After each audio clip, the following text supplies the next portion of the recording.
been All right. unmuted, so. Did you see Can you go yours back is to talking bigger? about Katawa Shoujo? Yeah, exactly. We can't. Hey, everybody that is here. Hopefully, maybe. I don't know what Hello. people are here. Fuck it. Hi there. I'm Hello. Jack, and I play Dungeons there. and Dragons sometimes. Today, I'm playing it with my friends. Here, hi. I'm gonna introduce We're them not now. your friends. Hi Oh, there. the people I kidnapped, something like that. I'm going to ignore Gerald. Hello.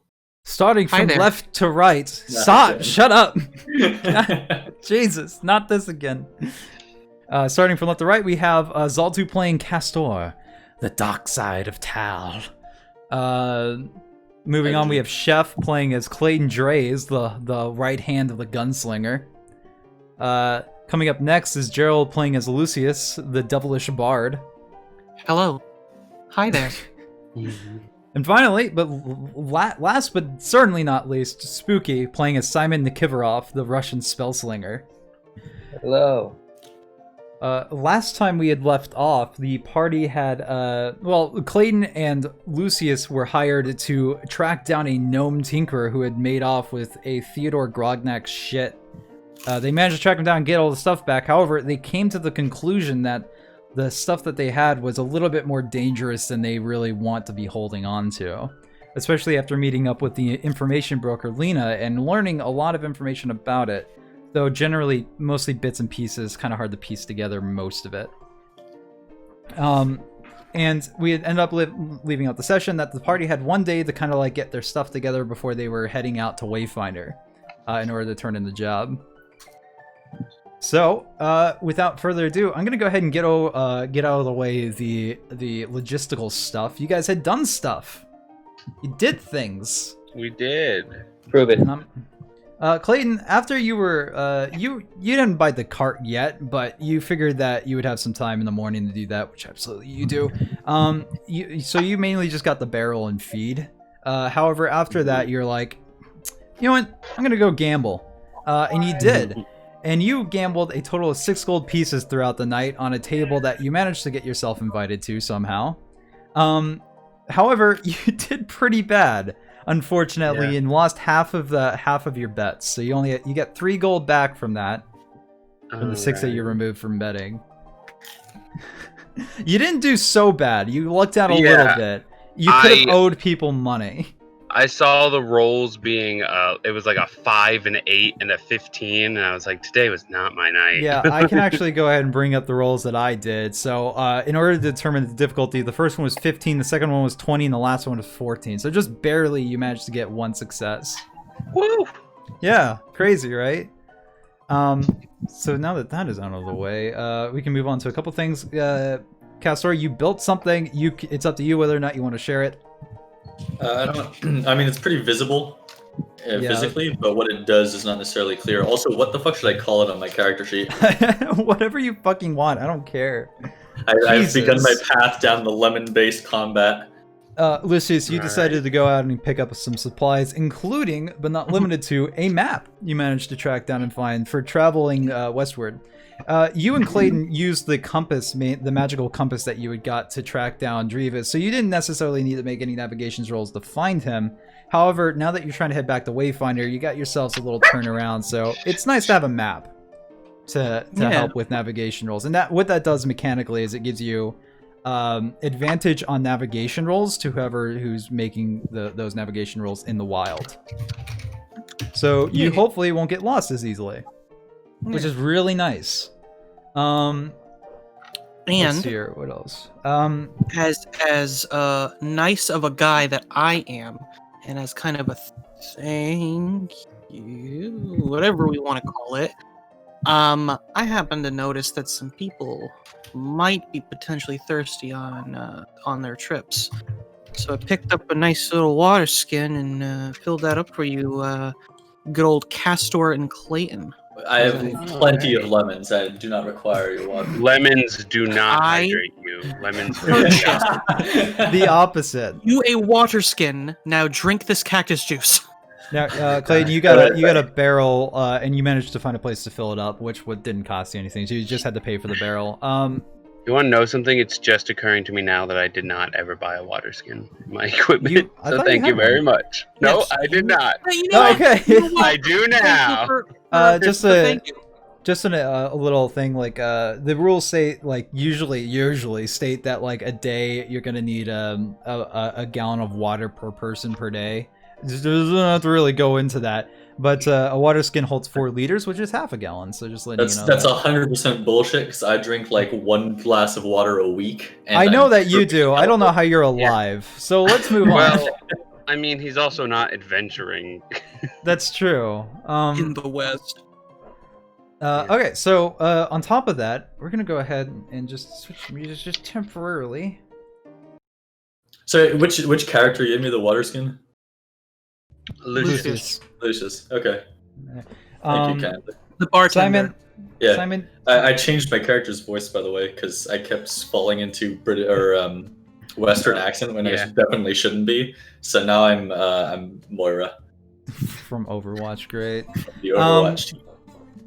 Simon, throughout the night, you decided that Lena would be a nice conversation. We're gonna go ahead and get that out of the way.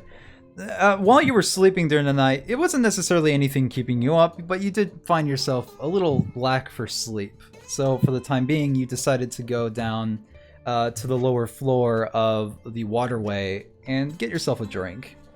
However, when you did that during the night, there was already somebody down there at the bar, and it was Lena. You had a conversation about various things that generally the rest of the party do not know about. But you got some answers, but you also gave some in return. As you go back to sleep and actually do pass out for the night, you wonder if the information that you got was worth getting as well as worth having. But, however, everybody goes to sleep that night and has dreams that they would generally consider to be nice. Maybe, I don't know. I didn't dream. Everybody dies. No, Woo! let's see here. Okay, we're late. Everybody wakes up the next morning, and we are going to go ahead and narrate that stuff. Clayton, you wanted to find yourself. This is not the right music. You wanted to find yourself a cart. Now, the good thing is you did find a place the previous day. You just didn't really want to worry about it too much. You found a Mr. Apple's cart emporium, or I'm sorry, wagon emporium, that's run by an elderly fella, who you have a nice conversation for a while as he constantly tries to sell you a wagon for far more than it's worth. You eventually do haggle the price down to 35 gold though, and pick it up and hook your horses up to it. However, let's go ahead and get into this. He says, well, I'd thought you'd really like the one with the gold trim. He points over to another cart down the way. But No, that's more than I'm interested in for the time being. Are you sure I can throw in some saddlebags? I think we're mighty fine right now. Is this the pirate from SpongeBob, the SpongeBob opening? Because it really sounds like it. No, it's a different guy. That's a different guy, yeah. All right. Well, I guess I'll just go ahead and take the gold off you and go write down some notes in my book. Have yourself a nice day, whoever the hell you are. And he goes to start writing up the title. However, there's a man that's kind of perusing the carts as well. He looks each one up and down. He looks at the gauche one that was just being described, and kind of frowns as like it's just not up to what he necessarily wants. He moves over to another cart that looks like not just second hand, but maybe third and even fourth hands, and instantly passes by without giving it a thought. And eventually his eyes land on your cart that you're currently hitching horses up to. You know what? I don't know why I keep getting the wrong music for this. It's fine. This man is dressed in all black. He has a black coat, a black undershirt, black pants, black boots, and a black hat. He seems to be. I am black. Taboo deed. Okay, never mind. That is not you. It's not Castor. He's in his older years, but not an old man. He's more middle-aged. As he looks your cart up and down, and then notices that you're standing next to him. Oh, it's a nice cart you got there. My daddy told me to be proud of my car. Shut up. Thank you. You, buying or selling? Buying. It's mine. Now. Shame. He looks off at the cart and just gives that general look of disappointment. Is there anything special? Like, I don't think I went in here and was like, give me the coolest cart you got. I think I just no. This is just perfectly average cart. You know, it's absolutely. But it looks Clayton like it was just in this man's wheelhouse. Well, I suppose that's fine. I probably make do with the older one. And he looks you up and down for a second with a bit of a confused look. I'm sorry. I don't mean to intrude, but you don't look like the sort that hangs around in a town like Luxendale. Maybe that's why I'm getting a cart and heading out. Fair. If I had to say, desperado? You don't. Well, suppose I'm stepping on some toes here, as he realizes that. That's fine. I suppose I got some business to take care of. Anyway, I'll come back. Maybe I'll have a better cart. Maybe. You hear a whisper in the back of your head, Clayton, as your gun on your side actually begins to glow. It glow in the sense of like it was heated by a forge. Yeah. And you just hear, I smell him. Lewd. Where? Clayton. Yeah. I don't know where that man is, but he's tied to him. I can feel it. Hey, actually. He's like walking off, about to leave the general outside area where these carts are. I'm gonna whistle. I physically can't, but I'm gonna whistle kind of at him, like, hey, actually. Sorry. Come here for a second. Yeah. Oh, like I said, I'm a bit busy. Right. But you seemed interested in this cart is all. And what I'm thinking about is maybe we can work something out.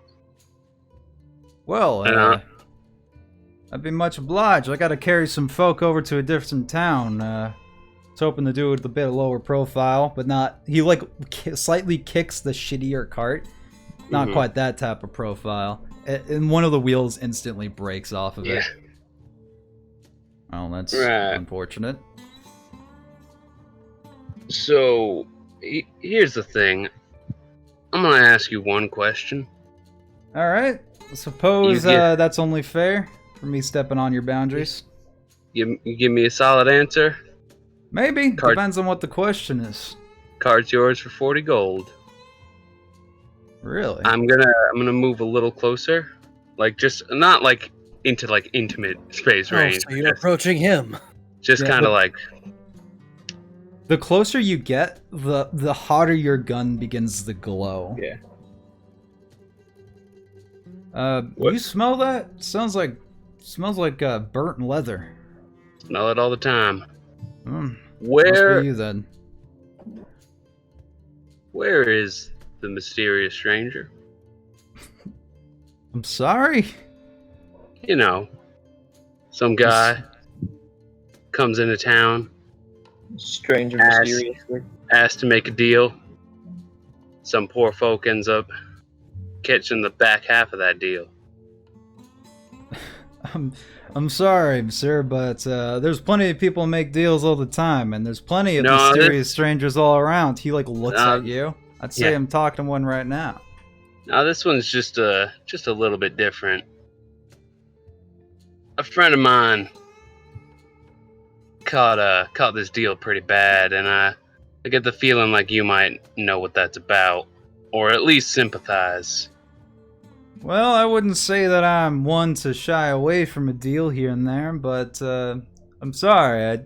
I'm afraid I don't really follow. Can I insight check? Yeah, absolutely. Go ahead. Alright. My insight's not great, I don't think. It's not great. It's a +2. It's not terrible, but it's not great. Better than mine. 21. Oh my god. There's something he's not leading on to. Like, he understands what you're talking about, but he doesn't know where you're going with it. Right. Yeah. So you know what I'm talking about. Like I said, people making deals all the time. And you get kind of who I'm looking for. These aren't questions, by the way. You're just supposed to kind of sit there and look pretty while I talk. Point is, I'm looking for him. And I need a direction. I need a name. Cart's yours for 40 gold. He looks you up and down. I'm sorry, I can't help you. And a word of advice before you go making deals with things that you don't understand. And he like kind of like gets up closer to you and like leans into your face. You should keep your nose out of him. At that point, he does begin. Yeah. He just like glares at you a little bit, but he does ultimately get up and just start walking away.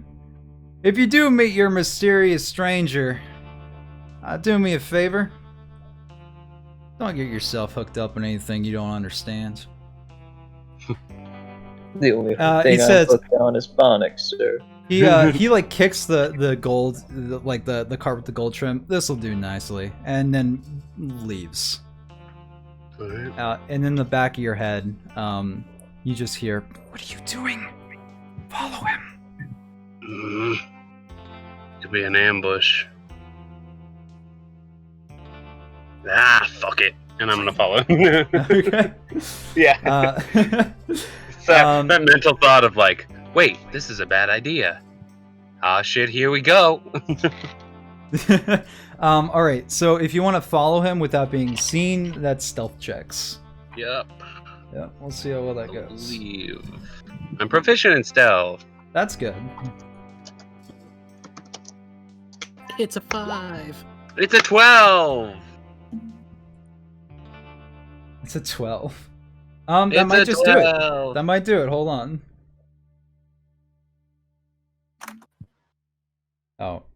Alright. I didn't do it. So, you, yeah. So, generally, the area where the carts are held is outside. Most of the deals are done inside. However, you just passed off the gold and went with it.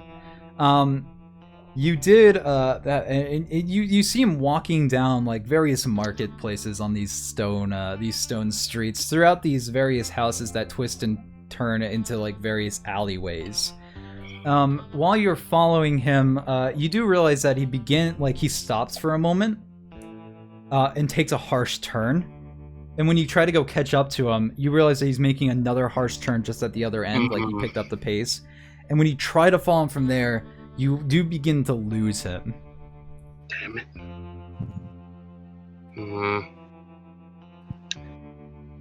If you want, you can try to make an investigation check to try to find him again. I will give it a go. Oh, hey, I'm proficient in investigation too. It's a 4. Wow, there's so much about my It's own a character that I'm 5. learning. Unfortunately, like he goes into a crowded market, and you were just trying your best to pay attention to the black hat that towers above, but you just lose it. Instead I'm gonna go back to where the deals are being made, or like the carts are being bought. Right. And let me see what I have real fast.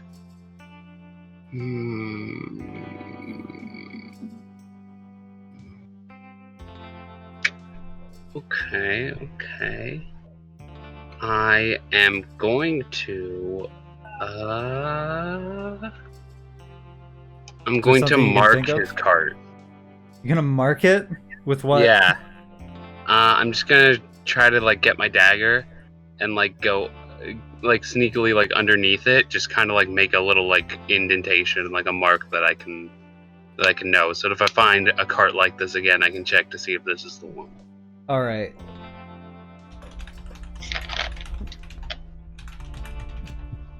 All right, got it. then after that part, you realize that you're just gonna have to cut your losses at this point. Yeah. You do hear in the back of your head and just say, as the voice speaks to you, "I'm disappointed, Clayton." I tried.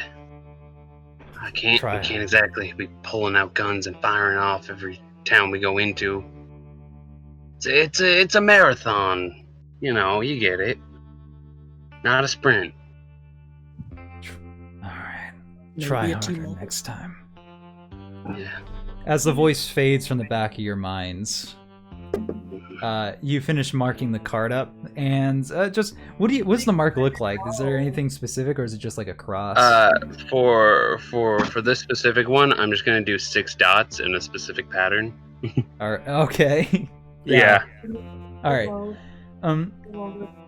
After that, you finish hooking up the cart, and let's see here. And you decide it's probably best at this point to go ahead and meet up with everybody else. As everyone's waking up and finishing up their breakfast, it's about time to head out. Make your way back to Wayfinder. So Clayton, you woke up a little bit earlier because you knew that you needed to get the shopping done, finished up early in the morning. But as we pull back into the waterway, Castor, Lucius, and Simon, you're all waking up for the day.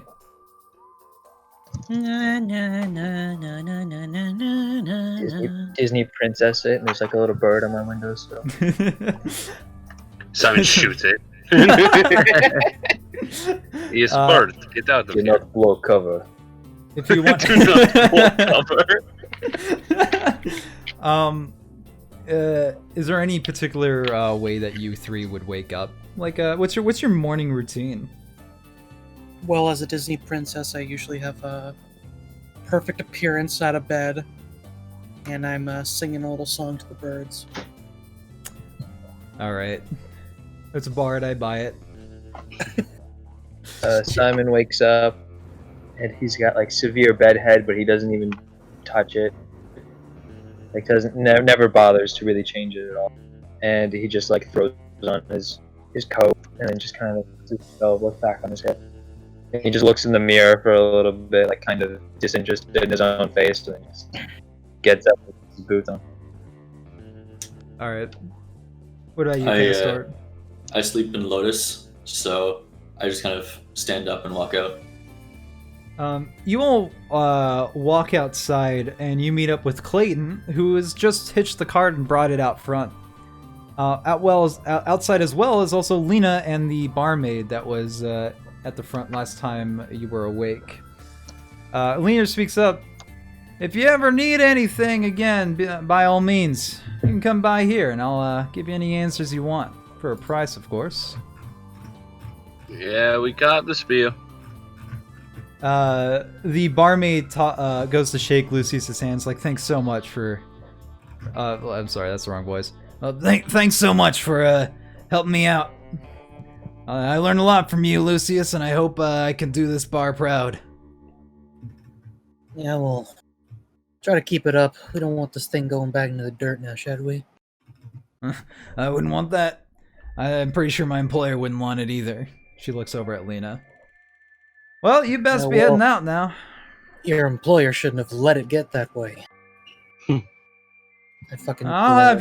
I'll have you know, ever since I took charge, the place has been doing just fine. Gestures to the shattered window. Remembers the amount of money I gave them yesterday. Looks over their inventory of lost lemons. Have to get that restocked, I suppose. Mutual agreement. Yeah, I think you're doing just fine. As you guys start making your way for the city limits, I do want to ask you. Wait a second. I have a question because I'm not sure I entirely follow this. Was I headed to Wayfinder to begin with? Yeah. Okay. Yeah, you were with your master up more east when he asked you to go take care of something over here. So that's why you were on the train. Okay. Yeah. I was confused because if the train was heading east to west, and Wayfarer is west, and then Clayton and Lucius Wayfinder is Yeah, west. yeah. Clayton and Lucius caught up with the train. That means they overshot it, went too far east, and then turned around and went back. They were tracking somebody down that was moving constantly. Yeah. Yeah. We were completely over the map. You were clearly incompetent Wayfinders. we were following him, and he was being weird. Nah, you Yeah. see, the train curved up. We caught up just fine. And it The started. train just decided to go due north for no reason. Yeah, well, there was a lake and all that, and we went on the other side of the lake. I didn't know what to tell them. These train tracks just appeared, and they kept following them. And I didn't know what to do. Oh, is that when the train turned suddenly? Was that when it decided to do its U-turn and head back down south to head west? Oh my god. So anyway, the back train to the track adventure just at hand. Yeah, it's Zero magic. north Shut for up. no reason. Regardless of the DM's frantic approach to make sure everybody ends up in the same spot, regardless of how they entered the country originally, you guys have a couple options. You know that there's a well-beaten path that will head straight to Wayfinder. That's properly marked and whatnot. However, with such a path comes its own dangers. As you have heard a couple of rumors while you were shopping that bandits have kind of taken up the trade network there. Now, obviously you guys are pretty well built and could probably take care of a few bandits no problem.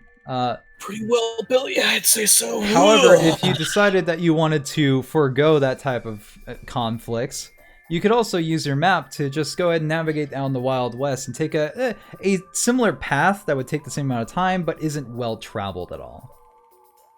So that's really up to you guys. What do we think? All I care is getting to our destination. Well, I'm not exactly plussed about the idea of running into the gangs multiple times in a day, but Well, I did just get this new detailed map. The local map maker was just finishing up last night. hey, work smarter, not harder. Yeah, so we should be able to navigate the land just easy, and avoiding the main road and just going down a good old side road. Sounds good to me. Simon? From the looks of it, we'd get there about the same amount of time. His gaze just kind of shifts in between you guys. Just doesn't speak. All right. Well, if we're all in unanimous agreement of sure, okay, and 2 I don't cares, let's go. Let's head towards the bandits. They may be worth something. All right, get in the cart. We'll just drive. We go where we're gonna go. Get in, losers! We're taking over the west. When we get there. But Daddy, I wanted to fight the bandits. All right, so you guys take off on the trail. The sun just rising over the horizon. You make for the trail and begin starting to make navigation rolls to try and make sure you can find Wayfinder just fine. Who wants to make navigation rolls? You have advantage on them, and I need 4 of them. What's everyone's survival skills? Yeah, what? I'm glad you Oh, asked. it would be survival. I'm sorry. Survival. I got a 3. I have a 1.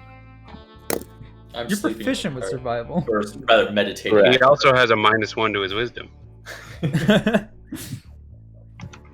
So I will roll survival with an advantage then. Yeah, so I need, there's 4 days of travel, so I'm going to need 4 rolls. Achoo. Achoo. Huh? Ugh. Epic. All right, sick. Okay. This is epic. You begin taking on the trail. As day and night passes, you make camp each night, making a small fire and collecting some game, as well as feeding the horses their feed and making sure you get some water from your water barrel. If you want, each day you could also try to make a survival check to try to find water out here, though it's very hard. The DC is pretty high for that. Same. It's not impossible, but it's very nearly. But that's really just if you don't want to go into your water barrel supply.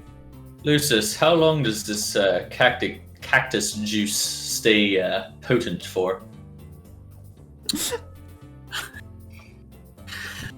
Well, the kind that I brew up is good for the week.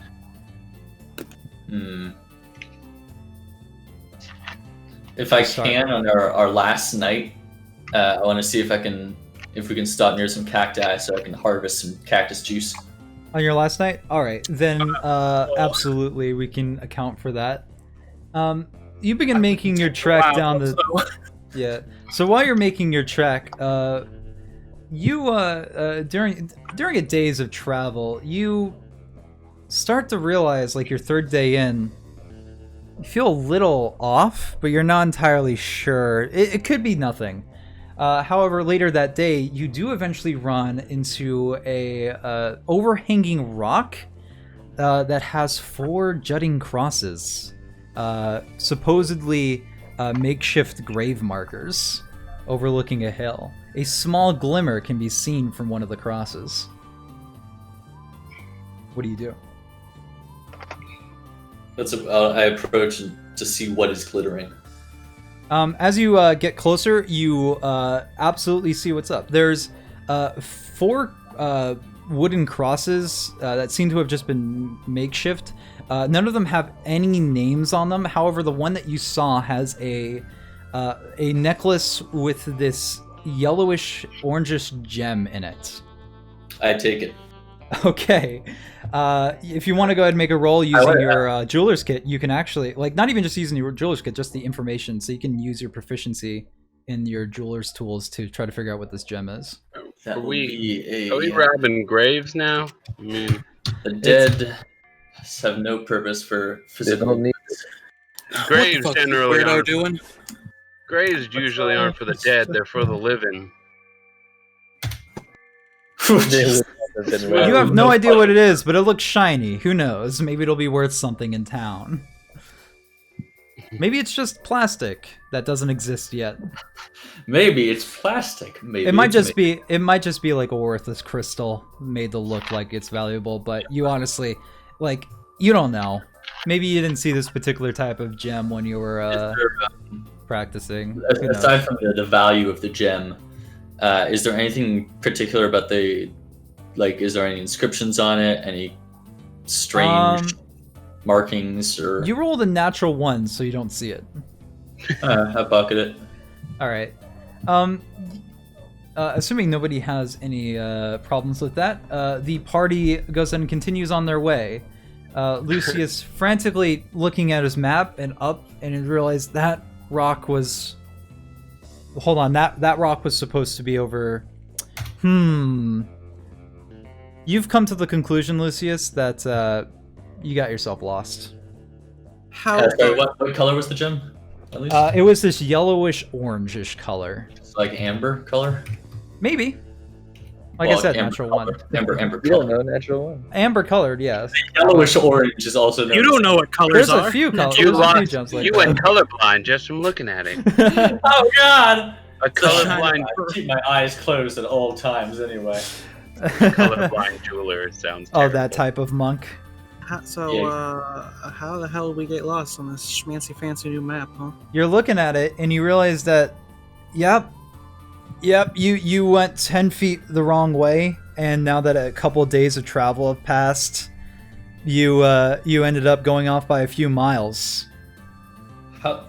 What kind of fucking map is precise to 10 feet? It's that general idea that if you're tracking a map and you go off even by 10 feet, by a couple days of travel, you're off by like tens of miles. So you just made a bit of a wrong turn somewhere, and now you realize that there's going to be a day of travel added to this. So I'm going to need one more survival check. All right. And I also need if you also how many days of feed did you buy, Clayton? I forgot that one. Simon bought it, and he bought 4 days of feed. So But your horse does not have one of your horses does not have enough food to be fed for a day. I mean, I can get ration. Like, I can try to feed them some rations too. All right, then by all means you can do that too. That's a kind of It's food. in London, so we got plenty of those. So on top of that, there's also you have plenty of water to have like a week's worth of travel. So the good news is that Lucy's definitely caught the fact that you were off.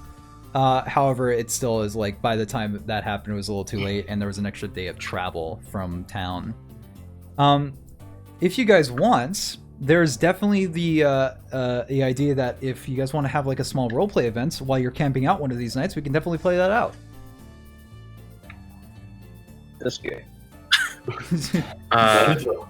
Do we have anything new to talk about?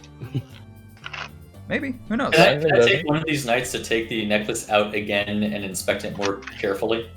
Yes. I'll do that because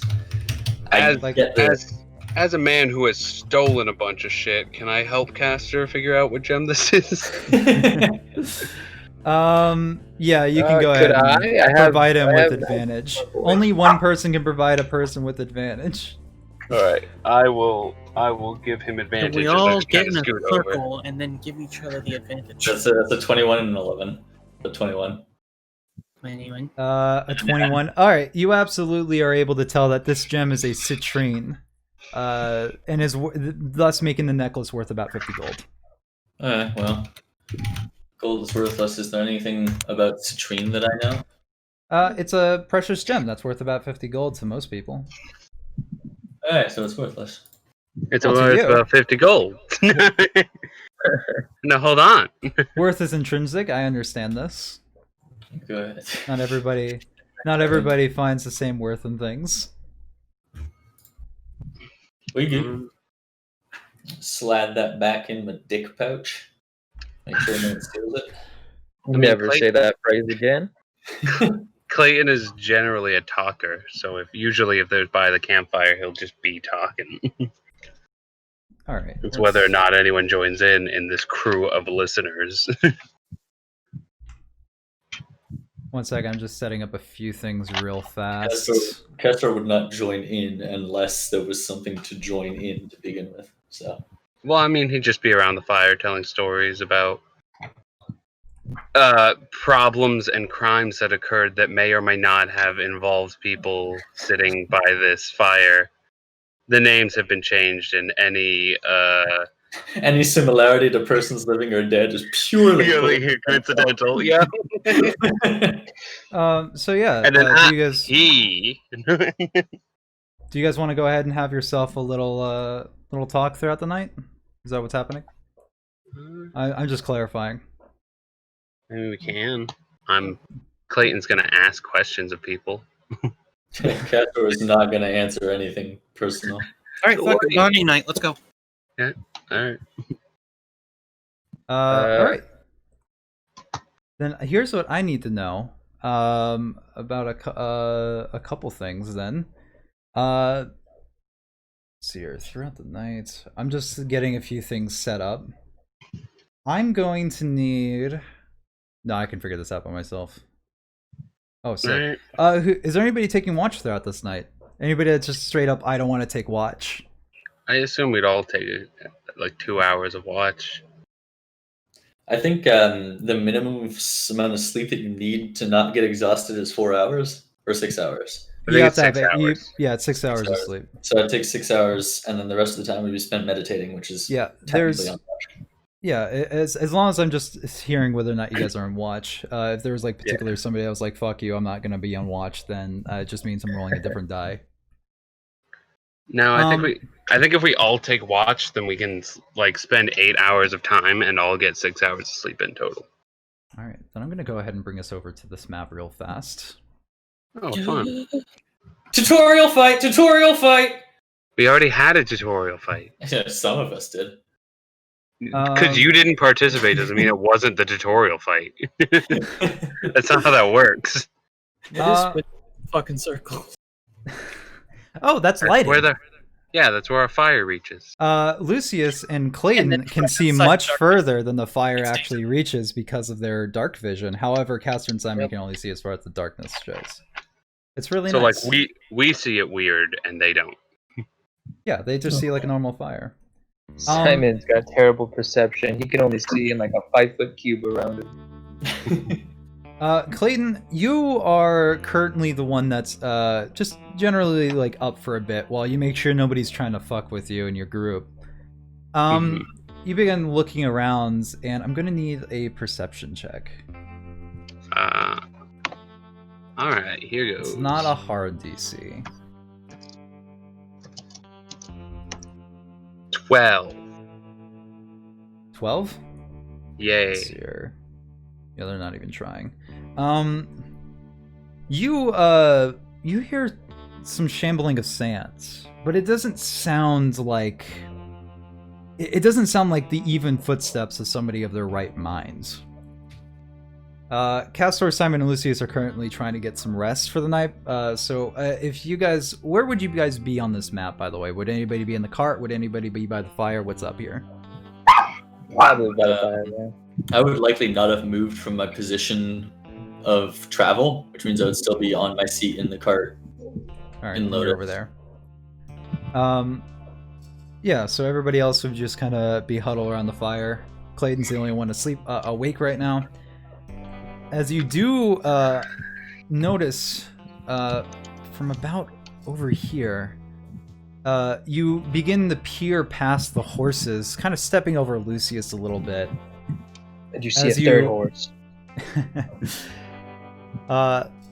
As you go ahead and real fast and bring it out here, see the shambling remains of a man. Of a little girl who's walking up, shambling, rotten flesh and torn clothing. As she begins to look at the horse and makes an attack against it. Roll for I'm gonna initiative. fight. Yeah, alright. That's everybody, by the way. For Initiative. You're asleep right now, so you can't act until you're woken up. But I'm pretty sure Clayton's about to make some noise. So you can wake up Most immediately likely. as soon as that happens. 23. Oh my Yeah, god. 20, nice. Make sure to click That's on a- your token first before you roll initiative. Okay, I'll just have that. Well, And you fail! Lucas, come on. Why do we pronounce it Lucius if it's clearly written Lucis? Because he asked I don't us know. to. That's just kind of how I've been saying it. I think he says it as Lucius as well. Fucking girl zombie. Do the horses have a role?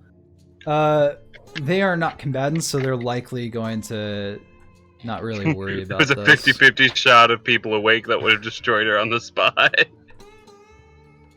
1 second. I think, yeah, just this last one. Alright.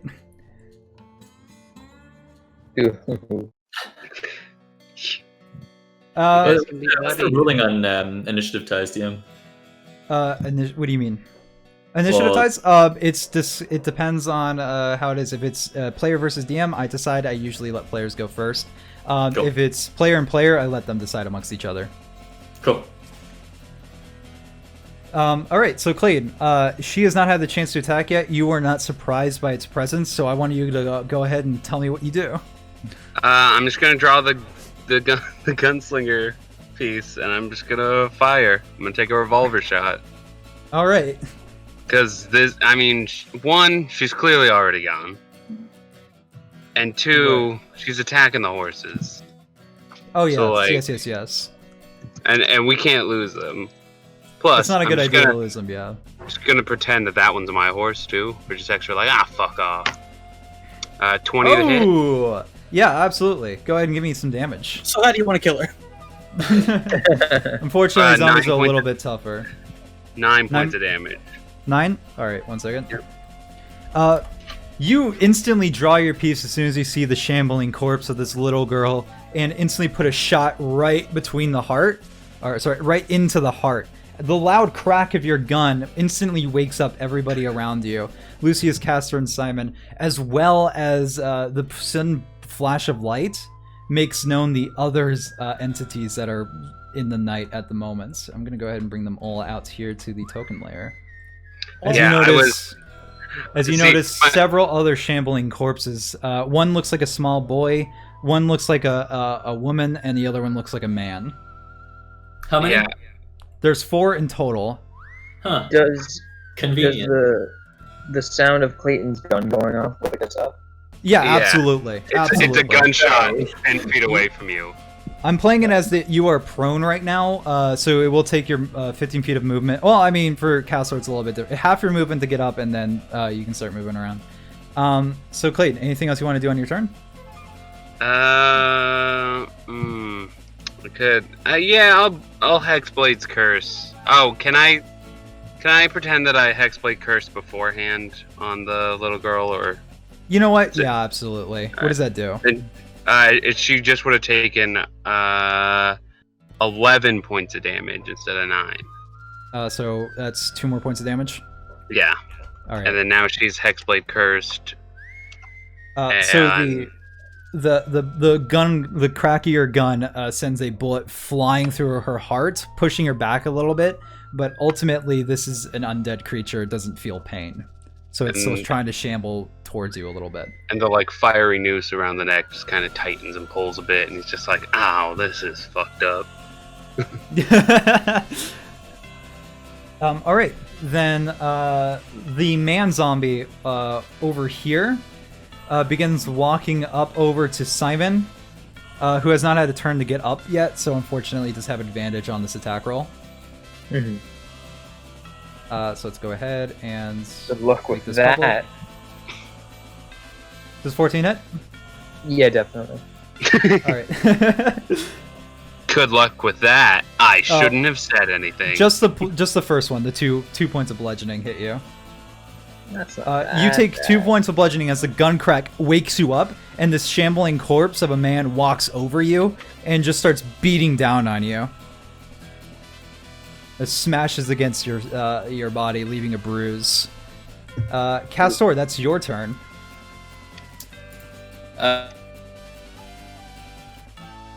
My movement is 40 feet. It is, so you have 20 feet of movement for as a freebie. I'll say I'm not- if you I'm wanted not to just hop over per se, this. right? I'm sitting down. I would count that Take- as Can we semi-prone. take like a quarter movement to get up? You know what? Sure, yeah. So you still have 30 feet. Okay. I'm going to, I guess, which square do you want to count me as being in? I do not care. Pick one. The one that's most convenient to me, this one. All right. I'm going to go ahead and jump up like this. That's 10, 5, 10, 15, 20 onto the horse's back. Oh my god, yes. And You run away with the drop cart. the little girl. Oh my god, give me the attack roll. I think Sorry, wait, whose horse is this? that would be Mrs. my Clayton's? horse. That's Calliope. Ooh, not my horse. Not my problem.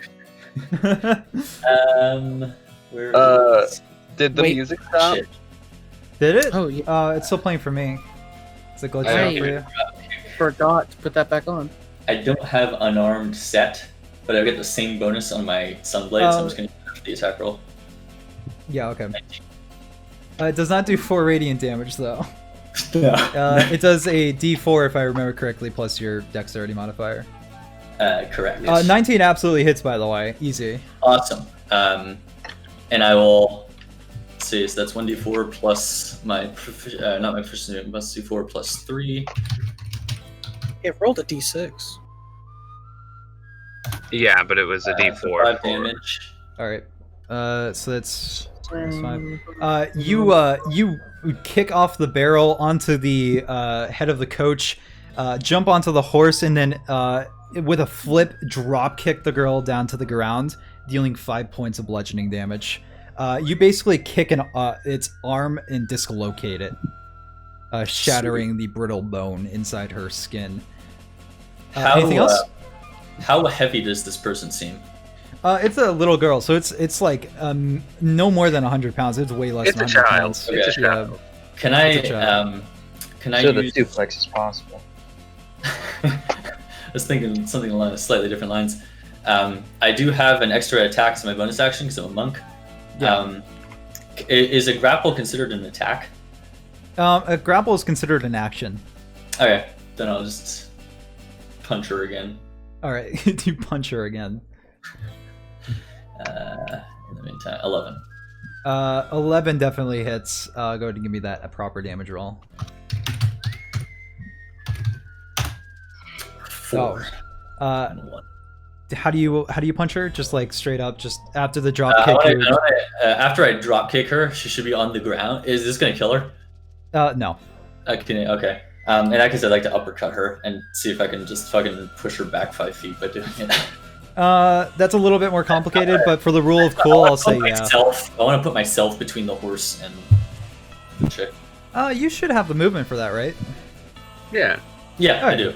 Then you like drop kick her. She's about to go down, but instantly uppercut her as she shambles backwards. You feel the jawbone come off with your fist as you step right here in between the horse and this little girl zombie. Lucius, it's your turn. All right. So I've had some time to think about what I was going to do, and couldn't decide on what I was going to do. No, I'm gonna vicious mockery. Can you vicious mockery a zombie? I'm not sure that's gonna work. You It doesn't can. have to understand me. Vicious mockery works on. Just has to on- hear me. That's true. It can hear. So, I'm gonna kind of freak out after kind of getting woken up and just being like, "What the utter fuck is going on? What is I know with about as much as you do. ugly fucking creatures?" And that's what I'm insulting. Okay, which one do you hit with it? This Oh, okay. So the man. What is that DC? that is I know it's a wisdom save. wisdom saving throw, or it is Yeah, but what's your DC? It fails it. Never mind. Who cares? okay. All right. So give me a Definitely damage higher roll than on vicious mockery. I think it's just a D4, right? Yeah, I believe so. It's hurt drastically by your harsh words. And it, like to your words, actually, this one specifically, the man speaks out and it just says, "You saw what was mine," and that's all it says. After you, Don't worry about it. Oh no. Simon shoots a death glare at Castor. Yeah, everyone just looks over at Castor. I'm too busy drop kicking people to get Yeah, into it. I was watching him beat a small child, Like, and you we're like, turn around to glare at me, and then you see me drop kick a girl. God fucking, Mama told me I needed to make better friends, and I never fucking listened. Lucius, anything else you want to do? No. Okay. Then it is. Where's this? Actually, wait. You have you do have bonus action. Anything you wanted to try as that? Bardic inspiration, mayhaps. I thought about that. You know what? I'll hold off on it for now. All right.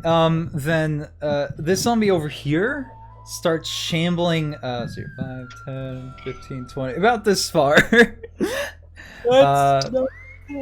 It's not far. They are not fast. And we're gonna go ahead and bring up to the girl zombie's turn, who's looking at Castor now and is about to try to slam into him. Didn't Simon also roll a 4? I don't think he got put on the initiative. Oh, did he? Yeah, that would. I guess I was missing one that turn. Simon rolled a 4, then he gets to go before the girl zombie. I'll say. So you get for not clicking on your token first. I didn't know I had to. Yeah, We've it only doesn't done this register 4 unless you click on the times. token. Doesn't mean I know anything. I've done a lot. All right, so I would imagine you get up first. No, actually. Okay. I'm just going to Thunderwave. Thunderwave. All right. Yeah. Go ahead. What do I need to do for that? What does it do? 'Cause I don't have these memorized. Constitution saving throw. Who needs to make a Constitution saving throw? Because I believe this is an AOE. This boy. It's not that big. He's the only one in there. Within 20 feet of it? 15-foot cube. Oh, a 15-foot cube? Alright. Yeah. Then he's going to go ahead and make a Constitution saving throw. That was not with advantage. It wasn't with advantage. I rolled it by accident, so it's only the 4. Thank God. Alright, so that's And this 7. cactus. He gets pushed 15 feet away and takes 7 thunder damage. 7 thunder damage. All right, so you let go a crack of thunder as this zombie goes impales itself into the barrel cactus behind it, causing it 7 thunder damage. It doesn't seem to give a shit about the cactus damage though. Aww. Then Simon will get up and move. You know what? That's not fair. Yeah, give me a moment. It takes an extra 3 points of damage as it's impaled by cactus spines. So half my movement, so I need 5, 10, and then like 15 without stepping with a Yeah, I'll say you're not Simon stepping throws in the himself fire. into the campfire. Yeah, I'm gonna say you're not stepping in the fire. She's next to it. All right. Then if that's all is that all you're doing? Yeah. All right. The girl zombie now sees Castor in between it and what it was going to eat. On top of that, it's also taken quite a bit of damage. It's going to attempt to slam into Castor. Does the 20 hit? Just barely. Just barely? Alright. It slams into you with its arms, dealing 7 points of bludgeoning damage to your legs. As it tries to, like, almost trip you, but it really doesn't. It's not capable of doing that. It doesn't have the strength for it, but it does still do 7 points of damage to you. Let's see here. Where's this zombie? All the way out here. 5, 10, 15, 20. It moves, this zombie moves to about here. And for some of you, that's just on your range of vision. So you're able to see it now. And that's all it can do. Clayton. Alright, okay. So, girl zombie pretty much taken care of. This one's hurting. This one's close. This one's on death's door question mark. This one's bloodied question mark. Castor can deal with that one just fine. I might just finish off this guy over here. Yeah, I'm gonna fire a revolver shot at this guy. Simon, by the way, you realize now that gun can fire? That's shooting actual bullets this time. Yeah. Yeah, that hits. 15. Oof. Piercing damage? Okay. This is what it needs to do, because that's not radiant damage. It's going to go ahead and make a... That was 15 damage, plus 5. So it needs to roll basically a natural 20 to not... Okay, it doesn't. Nope. How do you kill it? It's just like Walking Dead. Like, he just like kind of spins the gun like once or twice around, and then just like takes aim and like fires, and then it's just like Gallagher on the head, just like he's just like. Yeah, so the top of the head explodes as it like tries to take itself off the barrel cactus, just slumps back over into it more, and it is out of combat. And Clayton just goes, "So remember when you were like the dead don't need things? I'm getting the feeling they wanted them, and I'm going to move. They don't need them. I'm gonna move here." All right, Castor, it is your turn. I'm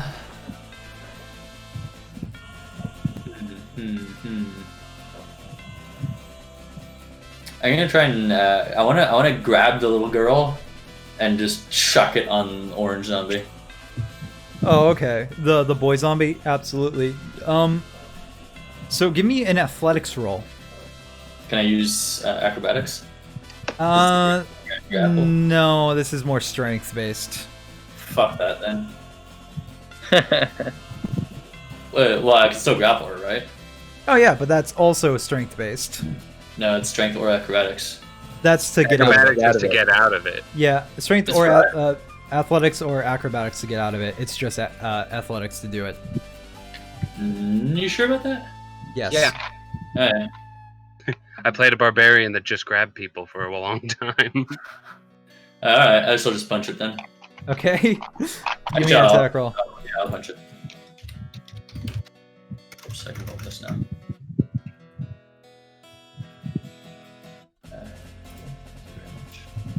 23? Yeah, 23 hits.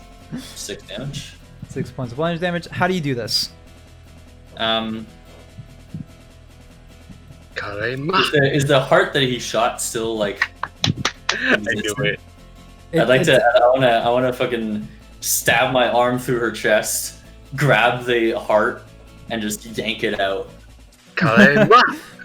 Okay, so you absolutely you reach back your arm and instantly jut it in a flash into her chest. You in the same instant you tear out the heart that no longer beats and has a hole through it. This small flame of blue energy kind of juts out when you do, as the glowing lights in this girl's eyes fade, and it slumps over to the ground as you're still holding the non-beaten heart. It is dead. Cool. You said it was about 100 pounds? A little less than that. Like 60 at rotten, most. How rotten is the corpse? Very rotten. Atrophied, slightly mummified, but only slightly. Okay. I want to try... I guess I can't really do that with a bonus action. I'm gonna jump back up onto the horse's back. Alright, you absolutely can do that.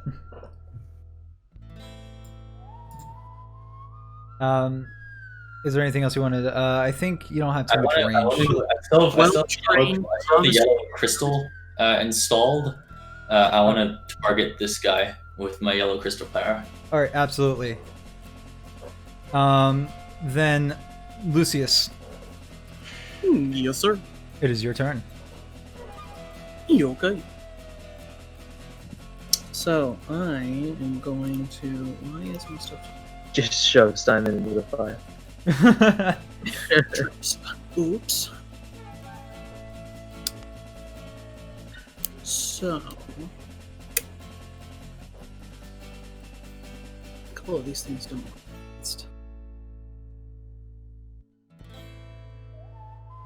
Mm-hmm. Alright. How far? They're reasonable distance. They can approach you their turn.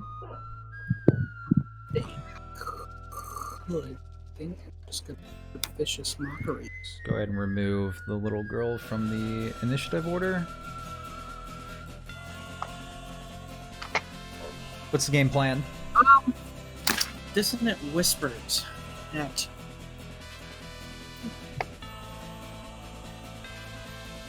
I'm sorry? I'm going to use dissonant whispers. Alright. Then what does that do? Read the spell. You need a wisdom save. Yeah. Does it need to understand you? Or is it like something No. else? Alright, then No. absolutely. Just tell me what the spell does. Well, that's not what. Okay, that's not. So it needs a one. Which one? This one right here? Yeah. Alright, so the woman zombie. It's a wisdom save. It does not meet it. So what do you do? What do you say for Dissonant Whispers? Say, Oh, you know what? I totally forgot about this. What? Oh shit. Okay, I'm so sorry. You pull the heart from the body, but it doesn't seem to actually kill it. My bad. It instead has 1 HP. I totally forgot. So this one fucking is... hell! I've got 2 more attacks on that thing then. Yeah, go ahead and give me Or at that least attack. I one would more. say you totally have done that. That's a 14. That one hits. It's 7 gonna go damage. ahead. 1 second. That one kills it. Okay, then you do the heart thing. I'm so And then I sorry. did the hard thing, and then I walk backwards. And then it dies. Yeah. Cool. Unholy Fortitude. Or Undead Yeah. Fortitude. I forgot about it. Remind me to tell you about the story of the guy we had to shoot and stab like 20 times to actually kill him. You remember that, right, Will? The college student? Yeah. Oh my god. Was there anything? What are you saying to the woman again? Sorry, Lucius.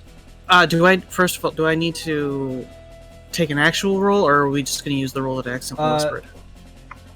Yeah, it's not a roll. Yeah, it's fine. I can see that. So it's just 8 points of damage. It failed its wisdom save. What do you say as a dissonant whisper? I just fucking had it. Damn it! I'm shit right now at doing this. Hang on. You're alright. Cactus juice. That's fine. Then the cactus juice. Man, this tastes better than it looks. And haha, fooled you. That was all in camera. Okay.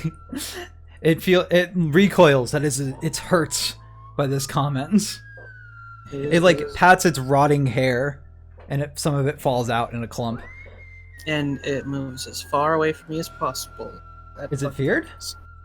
It is. It's frightening. It is All right. frightened. It can't move closer to you, but it doesn't mean it runs into a cactus to get away from you. I think Dissonant Whispers is. Now I'm gonna have to actually look up Dissonant Whispers. Whisper a dissonant melody that only one creature of your choice within range can hear. What's the terrible pain? The target must make a... Away from me, so I don't know how much it can move, but it can walk around that cacti. Oh, It okay, must so- immediately use its reaction to move as far away as possible as its speed allows. Which would mean it will be moving outwards, so 5, 10, 15, 20. That's It moves crazy.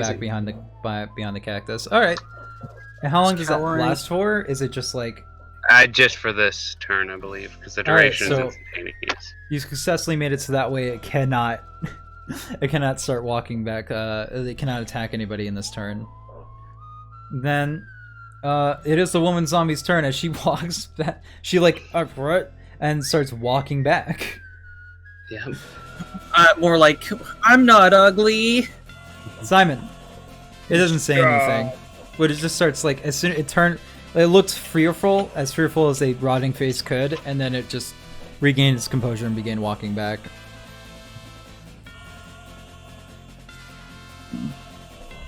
It is your turn, Simon. I think. I mean, I have more spell slots. I'm just gonna use Magic Missile on this. All right. Go ahead and right. Give me damage rolls. So I just need 3d4. Is it plus? And then- It's +1, right? Yeah, so 12. 12 points of damage. What does it look like when you use your magic missile? He thrusts his hand forward, and you know how lightning looks like it comes from the sky and hits the ground, but it's like mechanically in reverse. It just looks that way. Right. That's what it looks like almost. Like he just throws his hand forward and like lightning comes out and attacks the guy. All right. So the kid sees a flash of light above it, but its attack is actually from below as these bolts of magic pierce its rotting flesh, taking chunks with it. Of which it is now. Is there actually a bonus action? I don't have any bonus actions. All right. Then the boy zombie's turn. It now. Let's see here. Can walk right about there. It shambles up over the Castor and trying to like. You're on top of the horse right now, so it's actually going to go ahead and attack the horse instead. No! No! Points of lightning damage. The horse is hit. Yeah, the horse is hit, and it makes a terrible neighing sound. Collaborate! As it like kind of like a Castor, while you're riding it, it just begins like pulling at the cart and like kind of spinning it this way. And I need you to give me a dexterity saving throw to not be knocked off the horse. Can I actively jump off the horse onto that boy zombie? That's also a dexterity saving throw. We can say that's how you run it, but you are trying to like not. You're trying to catch yourself. No, I'm trying to fall onto him. Right, Right. but like... Yeah, the but do you question want is to take whether damage you can- doing it, or do you want to do it because you deliberately did it? Well, either way, as long as I fall on him. Okay, then you don't need to make a dexterity saving throw. We'll just say you take a d4 of damage. Go ahead. That's 1. Oh god, fall- no! You fall on the zombie. You both go prone on the ground on top of each other. It's nipping at you with its rotting, decayed teeth. Do I do damage falling on it? No, you did just fall on top of it. Belly Right.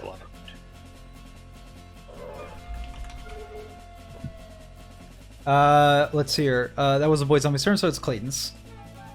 Alright. I can't see the boy zombie, but he hurt Calliope. How Wifey hurt seems does fine. she look? It basically just like hit a rib, so you're not entirely sure, but it was absolutely shocked by it and is like starting to like take off. It looks frantic. It's starting to distract the other horse as well. Not distract, but Oh shit. Okay. Then we should. How bad does this zombie look? it looks like it's still doing pretty fine. Damn it. Alright. I'm going to use my movement to get up to Calliope, and I'm going to try to soothe her. Animal Get her to handling. not. Yep, get her to not do that. Didn't grab proficiency in this one. Oof. 4. You rush up to their gun in hand and you just start trying to comfort her, but unfortunately she is going wild. You have a feeling that pretty soon here she's just going to start taking off. Yeah. Alright, I'm going to use the rest of my movement because I think I only used half here. I'm going to get on top of... I'm going to try to mount Calliope. Okay, absolutely. It's kind of frantic, so go ahead and... Give me a dexterity check. I'll give that one. Alright. Just dexterity. Go! Unfortunately, you're not 6. able to mount Calliope in her Damn frantic state, and you're trying, but it's not making things any better. Cool. I Then just I have to will. stay. I'm about to grapple a horse. I will stay here then and try to prevent them from leaving All right, yeah, because we desperately need our horse and our water and our cart. yeah. Castor, it's your turn. You're currently hunched over a zombie boy. Who is Prairie? It keeps making sounds as it's like trying to like clamp at your neck. That's pretty hot. I used to have my movement to get up from prone without moving. Yep, exactly.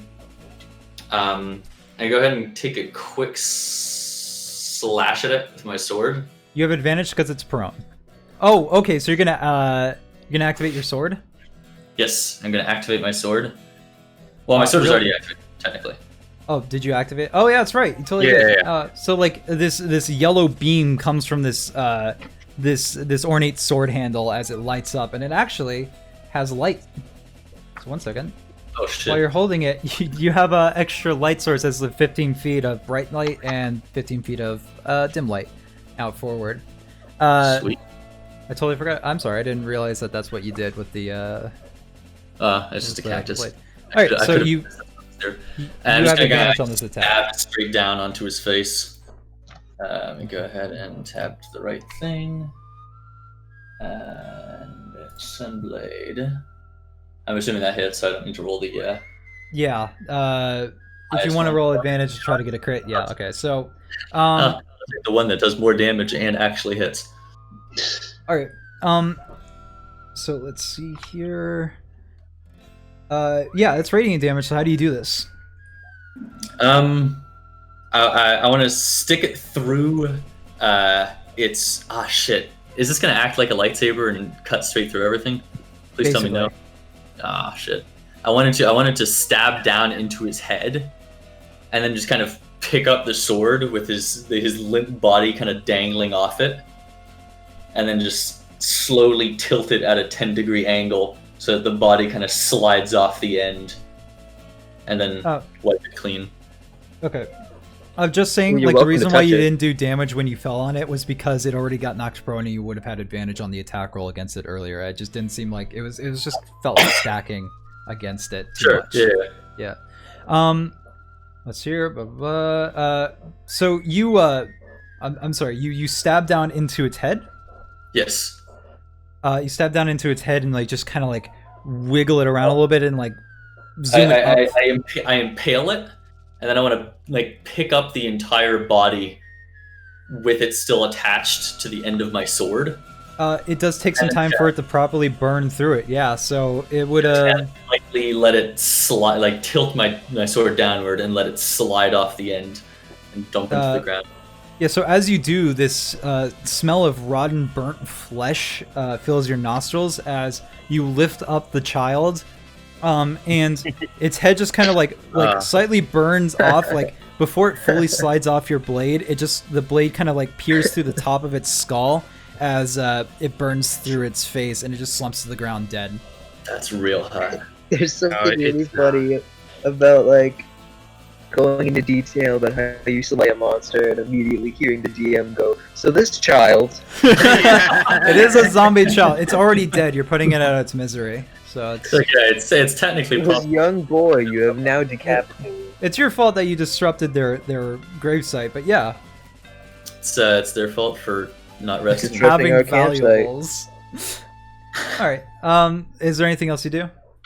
You should still have your, like, you have your movement. 5, 10, 15, 20, 25, 30. I'm going to use my movement to walk right up next to this guy.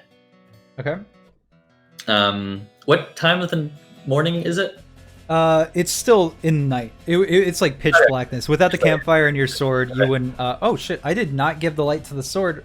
I gave it to the zombie. That's my mistake. Shine bright like a diamond. Yeah, so what do you do to the zombie over here? I'm not going to attack it. I'm going to use my bonus action to spend a key point and take the dodge action, which forces disadvantage on all attacks against me. Okay, sick. Then it will be... Goad it. I'm sorry? And just kind of goad it. Alright. Lucius, it's your turn. Oh. Most of the zombies are dead, only one is left. The female zombie. The woman. It's true, isn't it? That is where we're at. You know, funny situation we're all in, you know. Your whole family's dead, and you're sitting there rotten ass, falling out, stupid looking face. You're whispering this, basically. I can barely hear you. Is this dissonant whispers, or are you just saying this? Yeah, are you having a moment? No, what? How would I find out its intelligence? You can't. Look at it. Right, but like, how like, would there be an in-game way of finding? No? Not really. Well, you could tell that it's a shambling corpse. It probably doesn't have too much intelligence, but it really... the only real definite way to know the exacts is to cast a spell that wouldn't affect it, and then... You're gonna have to roll common sense. Which is I was gonna see how would a rotting corpse look like when they're laughing, but I don't think they're intelligent. Do you want to see that imagery? By all means, try it. I could try it, but it might be a turn wasted. I don't think their intelligence is... Like, I don't know if they can comprehend it. I would probably wager that they're not intelligent enough, would be my guess. Like, maybe the man that could talk, like, over there, but, like, probably not. He did. Yeah. Are there just like 3 people sitting around a campsite and a horse talking about how intelligent this zombie is likely to be? Yeah, behind you, you just hear this conversation like, man, should I do this? I don't know, man. What do you think, Simon? Are zombies intelligent? I mean, look at them. I mean, they can kind of talk. They know If you want to about do it, you can do it. But if you don't want to do something else, by all means, that's the risk you take. It's incredibly ableist, you know. I'm gonna... fuck it, I don't care. I want to see it if it would work. I Alright. want to try and cast good old... What's it called? Tasha's Hideous Laughter at it. Alright. Let me go ahead and Tasha's Hideous Laughter is 4 or less isn't affected? 4 or less. Yeah, as you realize you cast a spell and nothing it just seems to fizzle, you realize that, yeah, probably the only one with enough intelligence to do that would have been the one that talked. Unfortunately, this one doesn't seem to have its brains about it. It would have been funny. You were 1 off, it has 3 intelligence. Damn it. Wow, well, 2 off, it had to be 5 or higher. Yeah. Oh, 3 okay. intelligence, just like Hydra is in 3.5. Yeah, they're not smart. What a weird thing to bring up. Strange, isn't it? We turn around, there's a 12-headed pyro Hydra behind us. Oh, well, You aren't supposed to turn around yet. Shit. All right, so Lucy's at it. Maybe You I know, could use hey, some part of. Simon. Yeah, I was gonna say, hey, Simon. Yes. You're gonna be up next. Mm-hmm. I think you can handle this for sure. Right? You got this, boy. 'Cause I certainly didn't. Got what? All right. So Clayton, Yeah, you seem willing to be inspired. I feel like I'm in need of some inspiration, definitely. Yeah. You're kind of up next. Yeah, I'll be there. Yeah, you know what? You get him, girl. Hell yeah. Quick girl. Girl What's power. that? I know what I said. Yeah, I said girl power. Yeah. I don't let's like see. that There we go. horse problems was added to the initiative order. Horse problems, yeah. I'm not a fan of that, actually.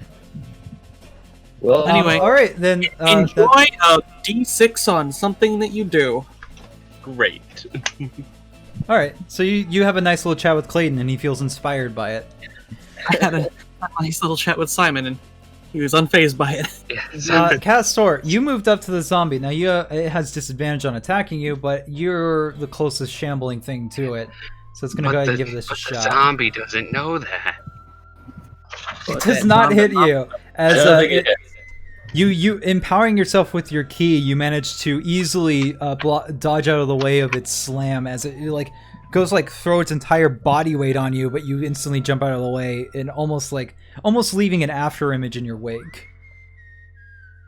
Not quite, but almost. I'm Naruto, guys. It's Simon. Naruto. It's your turn. I thought Naruto. God damn it. So, this is unrelated to combat, but because we have a bard on our team, I had a small checkbox for bardic inspiration, and I forgot I abbreviated it as just B and I. And so I looked down at my sheet, and I thought there was a check mark on whether or not he was bisexual. And I'm just like, what does this have to do with anything? Who does this help? Was I confused? Have you roll a sexuality check? It's a Ah, wisdom nat saving one. throw. Yeah. All right, That one, you're confused. Not bisexual, just You're gonna need to confused. take some time and really think about yourself. All right, what does So- Simon do in combat-related terms? So would detaching the horse take my action? Yeah. Why would you do that? Don't touch my horse. The horse would run off. And we No, would lose a feel like- horse. Catching a horse from a carriage would take more than 6 seconds. I'm gonna say that you can definitely do that though, if you want. I'm not gonna make it hey, you have to take the next 5 turns to try to detach the horse. Yeah, that it was sounds just whether really I was stupid. an action or a bonus action. No, it would be an Made that- action. Then you know what? I'm gonna try and soothe the horse. All right, give me 1, an 2, animal 3, handling check. And 1, 2, 3.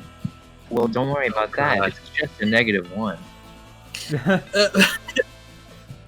But he's just gonna yell at the horse. Yelling at the Okay. horse. Oh my god. What are you doing? okay.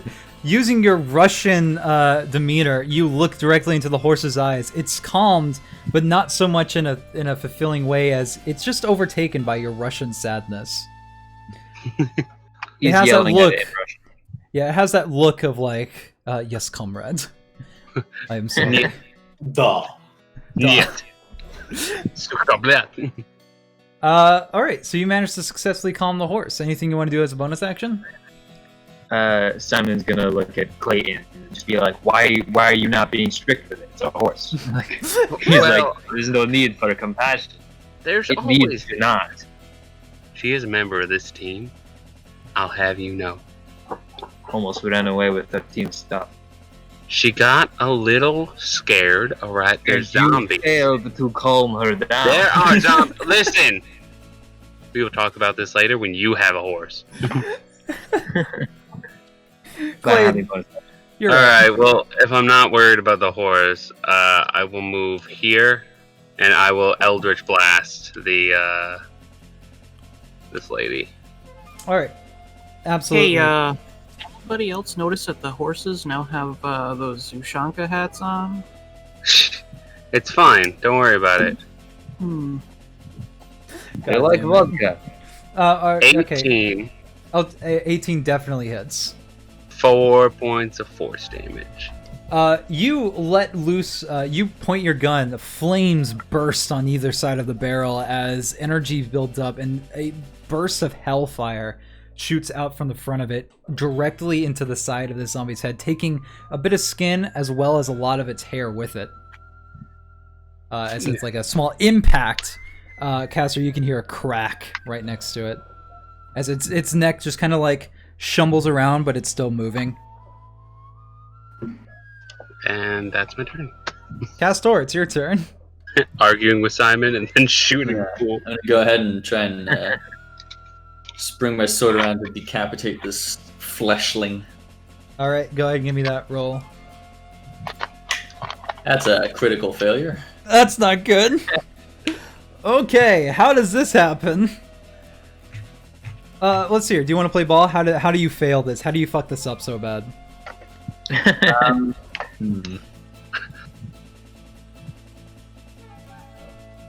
taking a wide swing. Maybe the Eldritch Blast knocks him, like makes him fucking what's the word in gaming, in pro gamer terminology. Oh, you know what? I have an idea. I have an idea. You cleanly slice through its head. Its head goes flying into the air, and then its teeth, out wide, clamps down on your shoulder. You have the head of this woman, like just tearing into your flesh on your shoulder. You both take damage. So you can still roll damage on it, but you're also taking some bite damage here. That was 4. He rolled a nat 1 on the attack roll and the damage die. So it takes 4 points of damage as its head is now attached to your shoulder. You take, I'm going to say this is a D4. So you take 3 points of damage. Whoa. The monk's damage is a 1d4 on an unarmed strike. Yeah. An unarmed strike in any other class is a d2. It's a slam attack. Zombies aren't weighed down by the fact that, like, you know how people usually just kind of like mentally limit themselves to not destroy their body when they punch and shit? Zombie is essentially slamming its whole body weight into you. This isn't a slam attack. Right. It's I know it's basically not. biting down. The human jaw has enough power to bite through chain link fences. You can bite your finger it. like you can bite your finger off like a carrot. Yeah, You just usually don't do it. I've done so. Yeah, So it's doing that to you, my guy. Alright. This is the rule I made for the natural one. Alright. So you take 3 points of damage. How are you looking, by the way? I'm fine. Okay, that's good. Don't worry about it. Castor, can you not play with your food or whatever's happening right now? Yeah, I'll you go ahead still and have an attack, I I'll believe, right? I've got 2 more attacks. I'll use my key point and do flurry of blows. Oh, sick. Just fuck him up. He's just punching it while it's biting onto his shoulder. It's just like double taps in. For some reason, when I kill the body, the head also gets killed. I'm not entirely sure. That's a Hopefully. no. The 11 definitely hits. That's 5 bludgeoning damage. It's looking like on death's door ? But it's still up and shambling around. You Oh my god. Oh my god. You punch. Okay, so your first punch, like you leave a hole in it as you punch through it. But the second one you punch another hole in it with your other fist, and it gets stuck. So now you have the teeth of this woman's head embedded into your skin on your right shoulder, and your left fist is just kind of stuck inside as you try to pull it out. It successfully has a grapple on you. Oh, this ain't right. Does it? If my fist is impaled in her, does it just still do the damage though? No. Interesting. We're ruling on nat 1 stuff. Yeah, it's a ruling on that ones is a little harder to do. This is more thematic theming than anything else. So Lucius, there's quite a shit show happening in front of you. Have you seen that gif where the guy's just like, what? Is it the No, community one where he walks into the room and everything's on No, fire? like, man, I'm trying to remember what his name is. 1 second. Like Matt Stone, Trey Parker. Well, it was one of those guys. Donald Glover. No, No, Didn't we that's the community thing I'm talking Yeah, about. that's not what I'm talking about. I like how we put a little token on Castor for the head. And they're two I'm like separate I'm trying to put it above him on the token layer. It's not letting me. Yeah, well, It's above him on me. fuck off, am I right? Ning, ning, ning, ning, ning, ning, ning. No. No, but fucking now I need to do zombies that chuck their heads as weapons. BRB, I got a homebrew a stat block. Lucius, it is your turn. What do you want to do about this situation? Yeah, I'm just gonna. There's no way I'm not able to just walk up and. Yeah. Can you dual wield? You can do something. You can do 2-weapon fighting. You have 2 light weapons in either hand. What you can do is you can take an attack action, and then as a bonus action, you can attack with the other weapon in your other hand. The only difference is you don't get to add your modifier for the attack roll. The damage, actually. Oh, just for the damage? I think it's for the damage that you can't add your dex modifier to the damage. The light melee weapon you're holding in one hand, you can use a bonus action attack with a different light It's weapon okay. than you're I holding have the other no hand. dex modifier regardless. You Okay. don't add your ability modifier to damage or of the bonus attack unless the modifier is negative. Okay. So yeah, you can Don't roll. You can take your action and bonus action to go ahead and just like take both your daggers out and start slash them. More like, taking them and then jabbing them into each side of their fucking head or what remains. And trying to- It's no head on its body right now. Yeah, That's right. Try to get it off Castor. Oh, that's right. That. One on each. Yeah, one for the One body. in the head, one in the body. Exactly. So go ahead and give me some Double attack tap. rolls. All right, so I'm just gonna, just click on that. Okay, Yep. So the first zombies don't have a good AC. So the first one absolutely hits. Which one was on the body? I'm assuming like they both hit, so it doesn't really matter. 10 for the body, bro. First one, I was aiming for the head. The second one for the body. So Okay. head, body. All right. So body. go ahead and give me damage for both.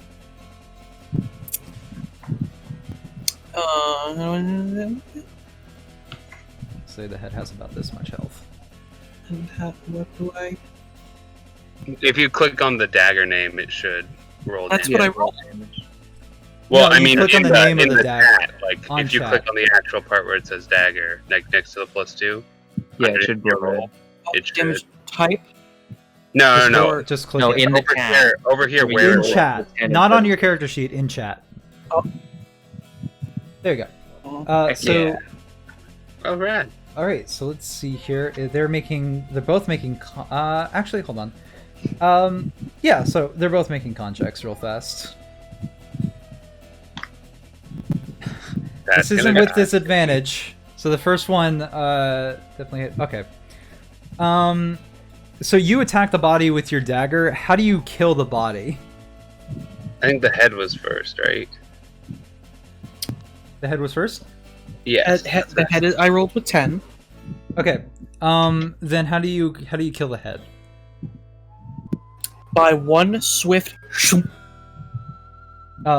Yeah, so you take your dagger, immediately undraw it as soon as you get up here, and slash it. Only the teeth are left inside Castor's skin, but they're not biting down anymore, which is really nice.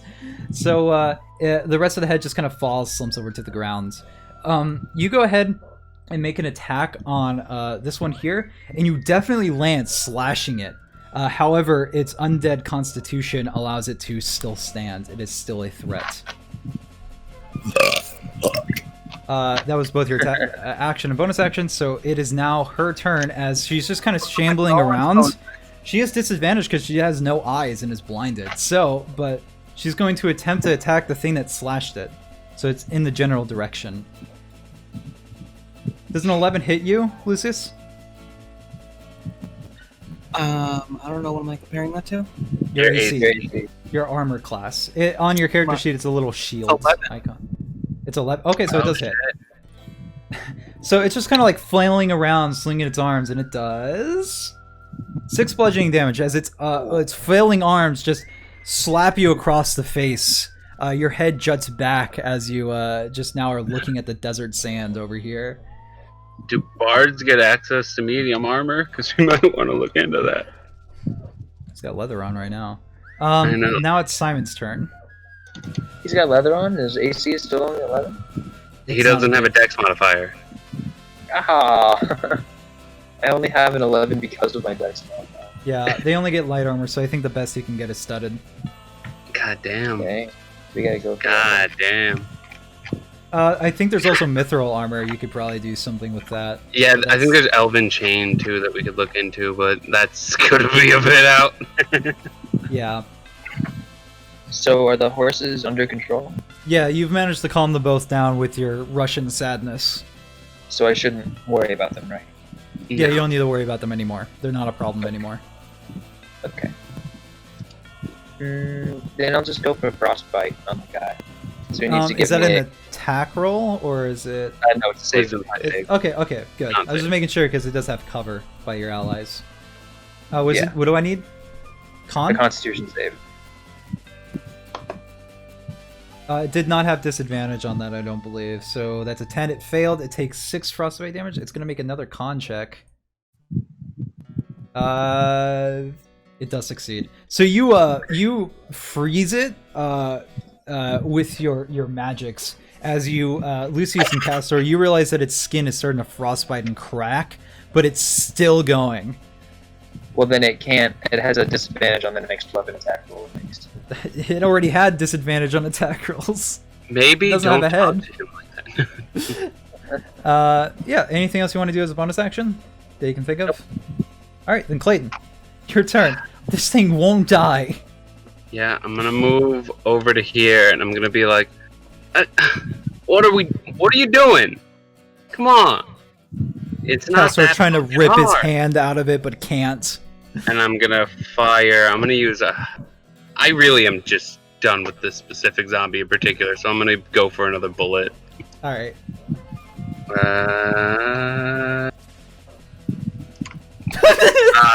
I am going to add my. No, I can't even. You can't. There's nothing you can do about Yeah, this. I I'm sorry.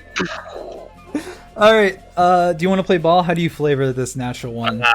I'm just gonna. You know what? It's a shitty gun. It's a bullet.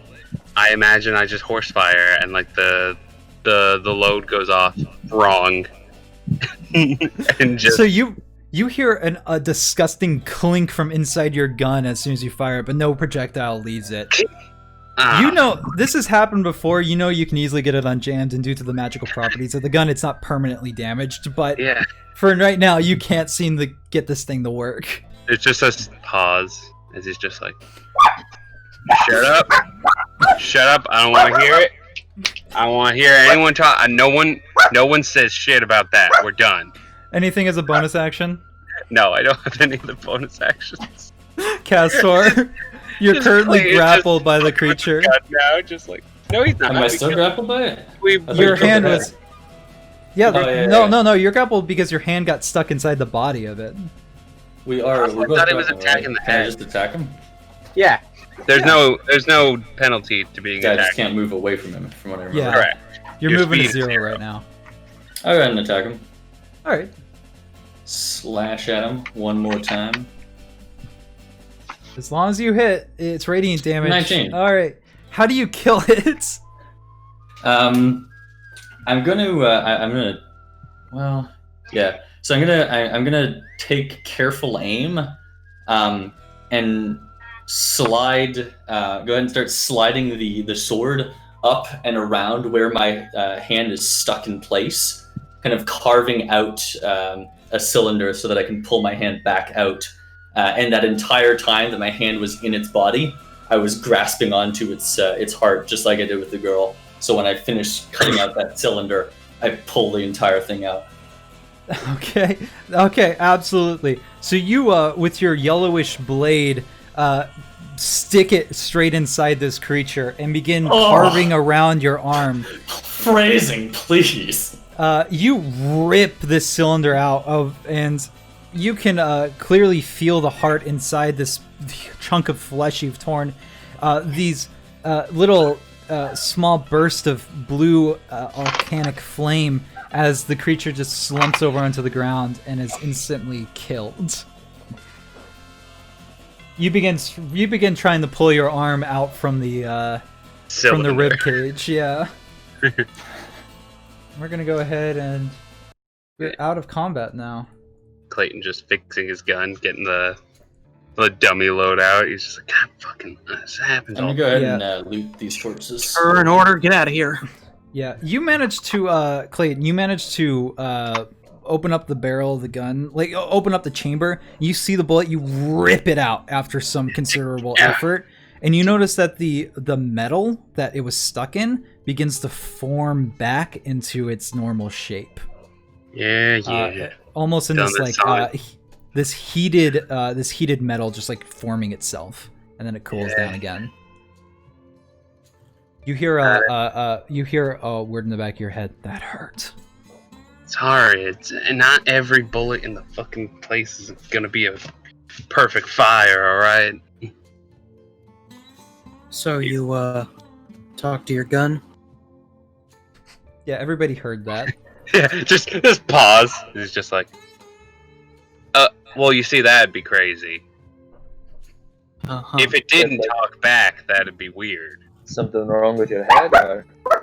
There's nothing wrong with my head, alright? I'm fine, thinking clearly. Just me and the gun, or... There's a deal. We've made a deal. It's not important. 100%. Take advantage of the fact that everyone's talking about this guy talking to his gun to go ahead and loot the corpses. Okay, give me one moment then. Listen, all right. I found this piece, and it's been a journey. And ever since I picked it up, feel like I shoot better, feel like I think clearer, feel like I just have a better handle on things. And well, I was in a bad place, and it offered me a deal, and I took it, and so far things have been going great ever since. Huh? Not a bad deal to make from this end. So on well, I can't argue with that.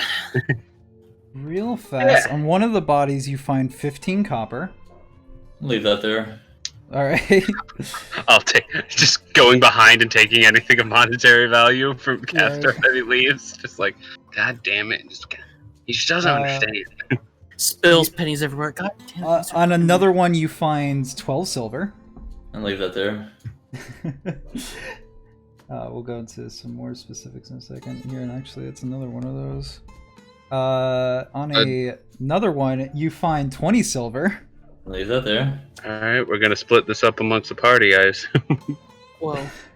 And even more silver, god damn it. Or just cut it in half between Simon and Lucis. Clayton probably and won't. And then on the last one you find 10 silver. Literally nothing of value on these corpses. What a waste of time. That's 30. I would have said that. They're corpses. Yeah. You know what? Fair fucking point. Can I would eating this result in necrotic damage?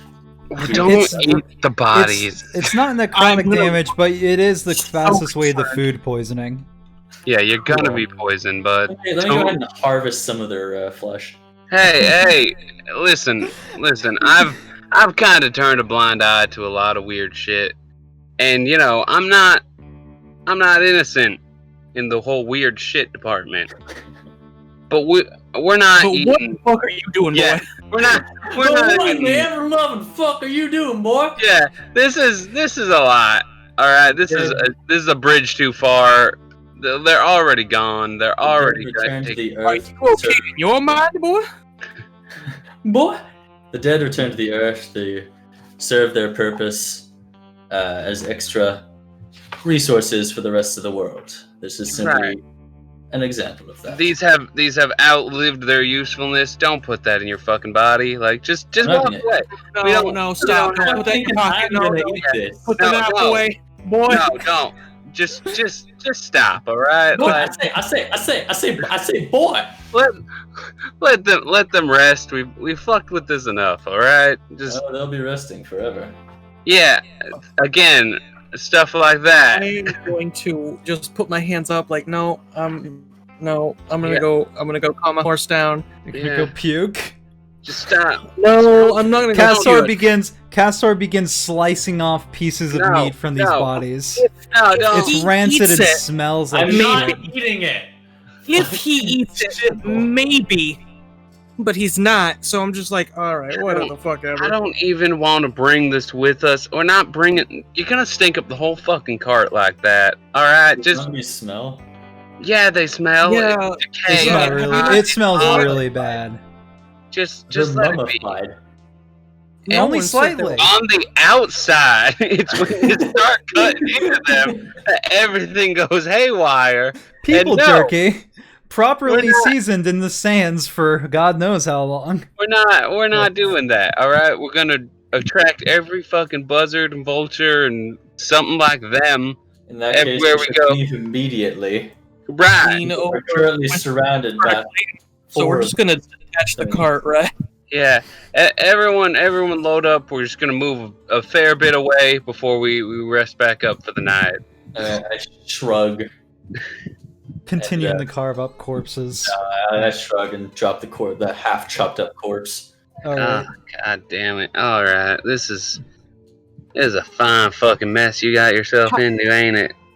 He's talking Alright, so how entirely much- to himself. I'm the Yeah. one. How much currency did he What? find, by the way, that we can just pick up? Total, let's see here, 34, 42 Copper. silver and 42 silver and 18 copper.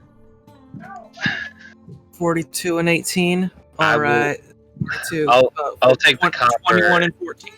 Yeah, I was like, I can take the copper and you guys split the silver. That works fine by me. Simon, you want some silver? Yes, please.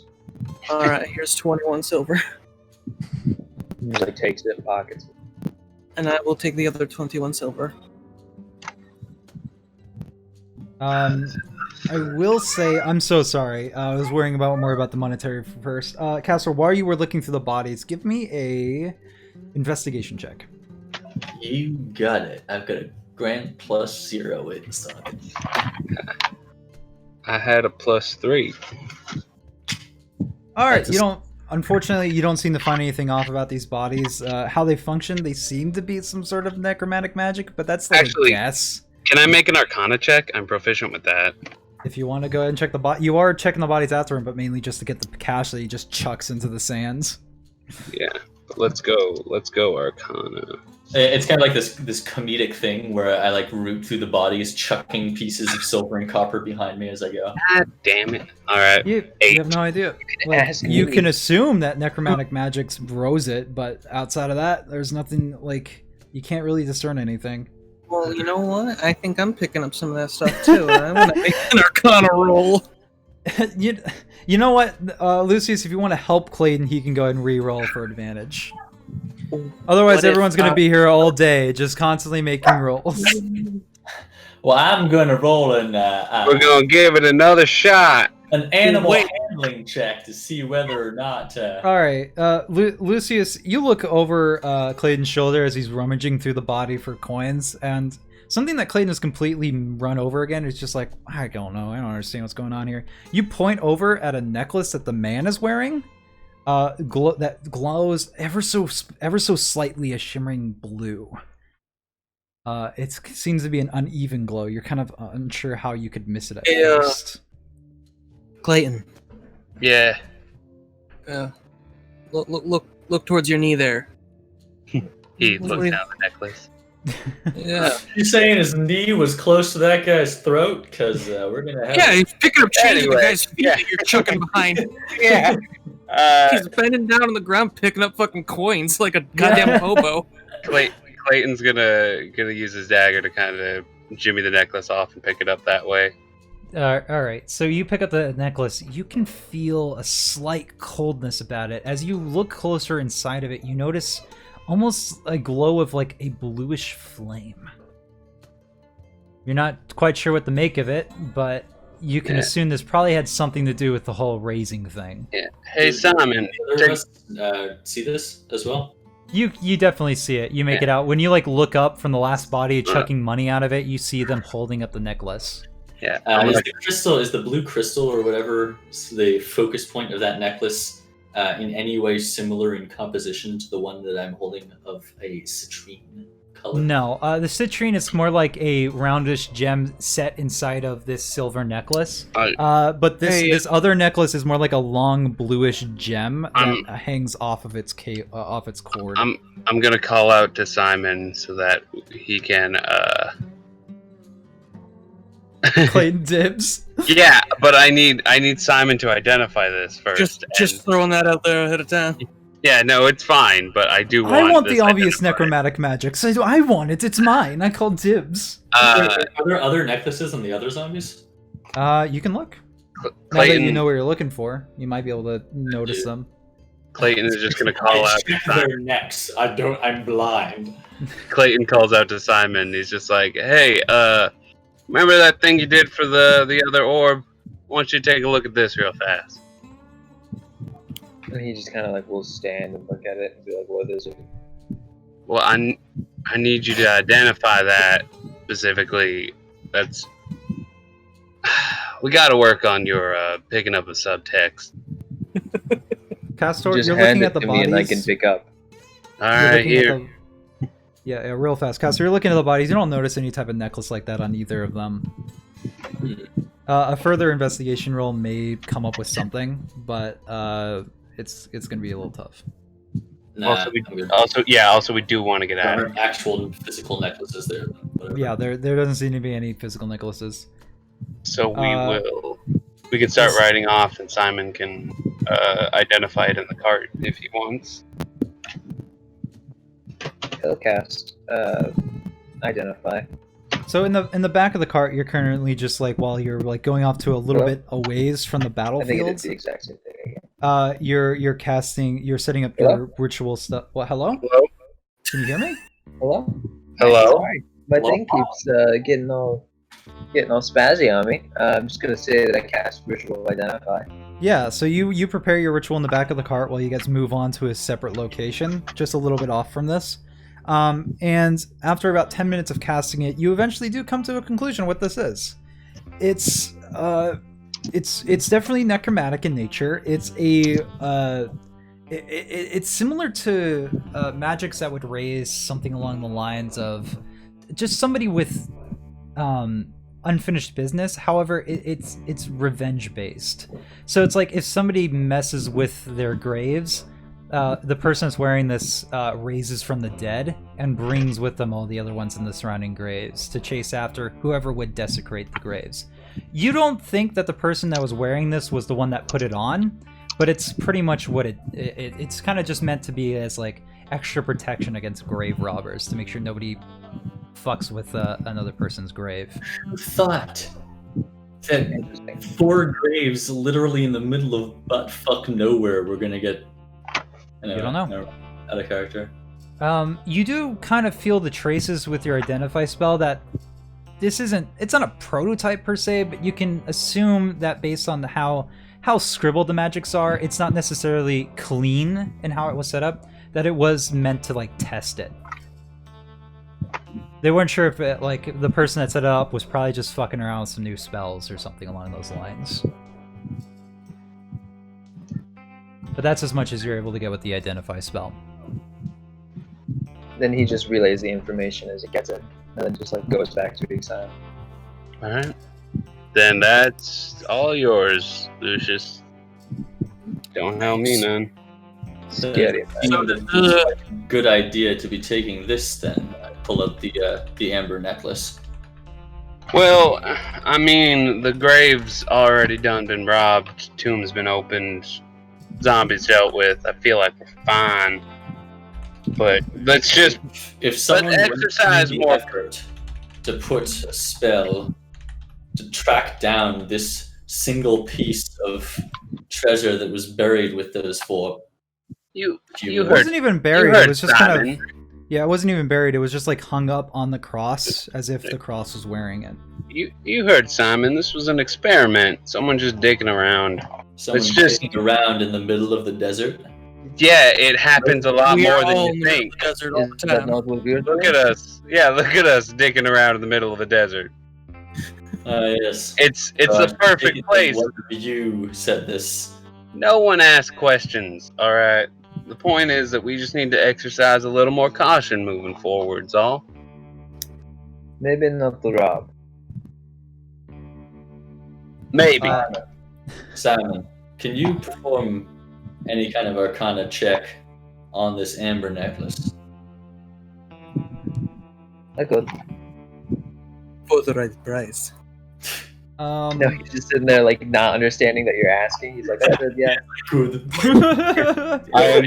I am currently capable. Yes. Then would you do it? Probably. Just check the necklace, boy. I swear to God, I'm gonna lose my. I'm sorry. No, Clayton, calm Yeah. down. I'm sorry. It's been a night. All right. He just looks at you and he's like, I'm not even from here. I don't know what you want. Just check the necklace out. See what you can find. Is oh. I'm gonna start with an Arcana check just to see if it's magical at all. Yeah, you can go ahead and give me an Arcana check, and while you're doing that, general perception as well. Either that or investigation, whichever one you want to use. Wait, Investigation. Not investigation? Yeah, give me the it's whichever one. I think they're the same for Simon. Oh, so I'm doing a perception thing? Yeah, well, Do you're an doing that. investigation. Yeah, you're doing either of those, and then also an Arcana check. So with the Arcana check, you realize there's nothing magical about this necklace at all. It's just a necklace. The investigation check, you do see on the back of the necklace, scratched into the silver, 2 names, Mary and John. It's like John plus Mary. Well, how fucking Just generic. glittery. It's got 2 names on it. Listen, out here, there's not a lot of variation amongst names, and not a lot of things you generally have to worry about. That's so Clayton, Lucius, and Simon. Hey, Simon's not he ain't from Come here.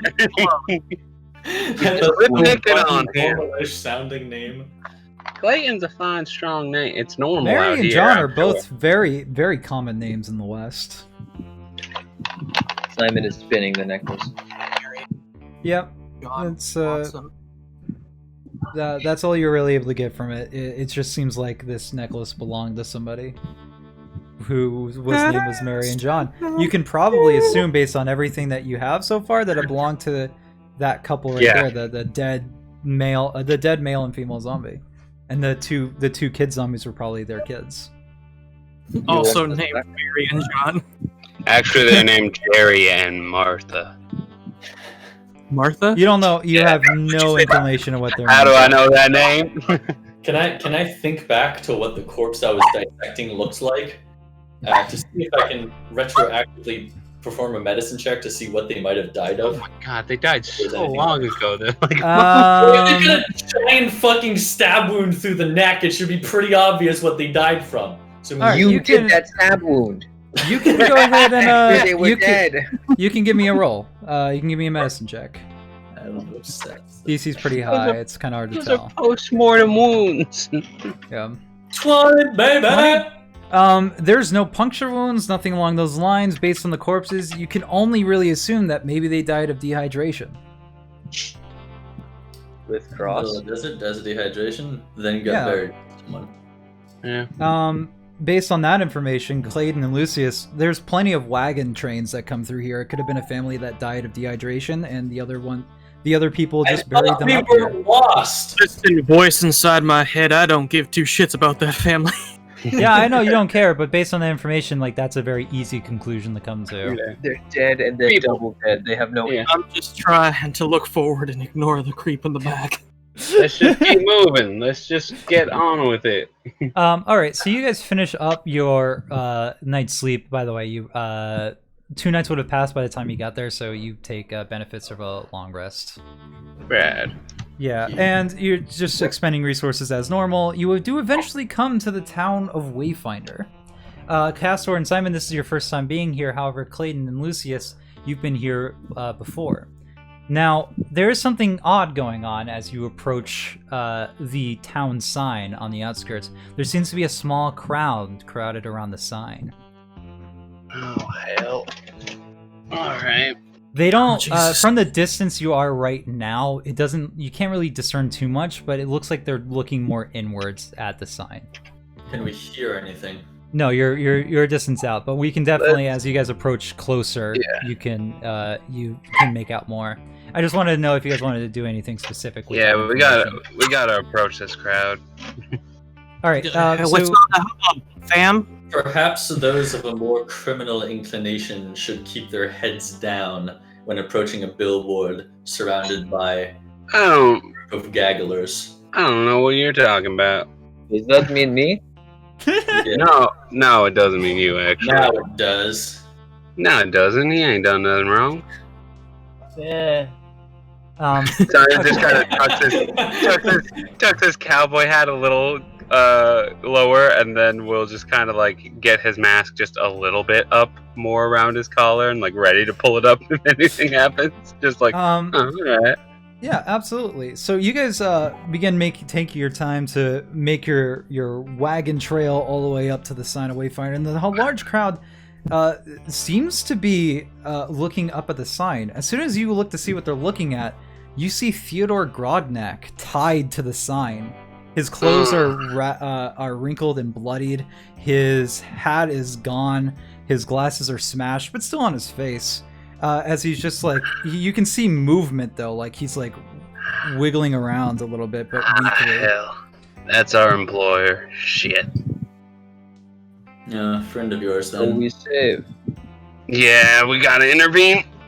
The All crowd right. just seems to be looking on. There doesn't seem to be anybody else stopping them from getting them down, but it's like I'm basically saying that there's nothing stopping you from getting them down. All right, let's go get him down.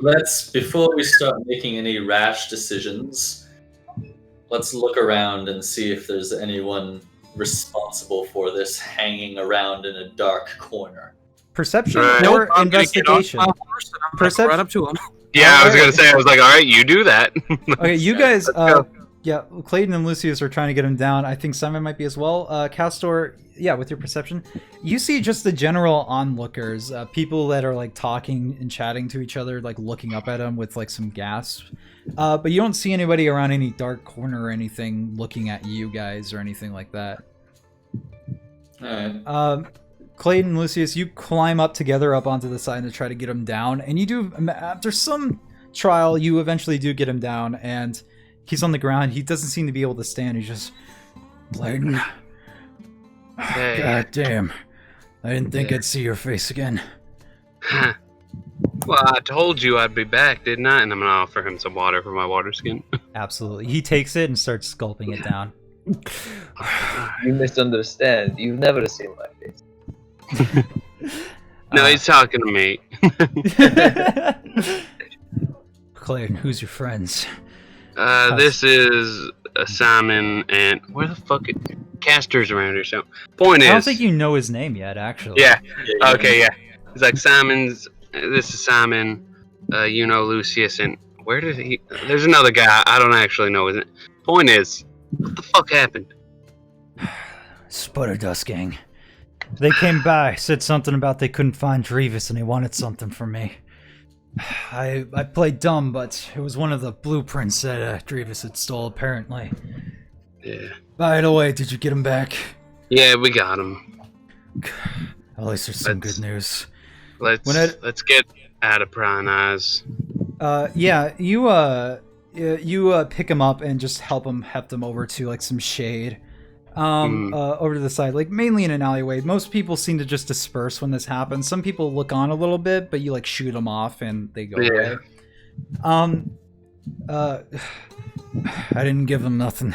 They were asking about a certain thing. I don't understand. What the fuck did Dreavis get himself into? Yeah, well, your friend here has a knack for getting in trouble I'm jealous of. Well, anyway, I'm glad to see that you're all right. Ah, I suppose. ducks. Puppers. Oh god. They're barking down the other. Yeah, they're barking from inside one of the houses nearby. How about you? Any troubles? You seem fine, but what happens? I laughed because I was muted.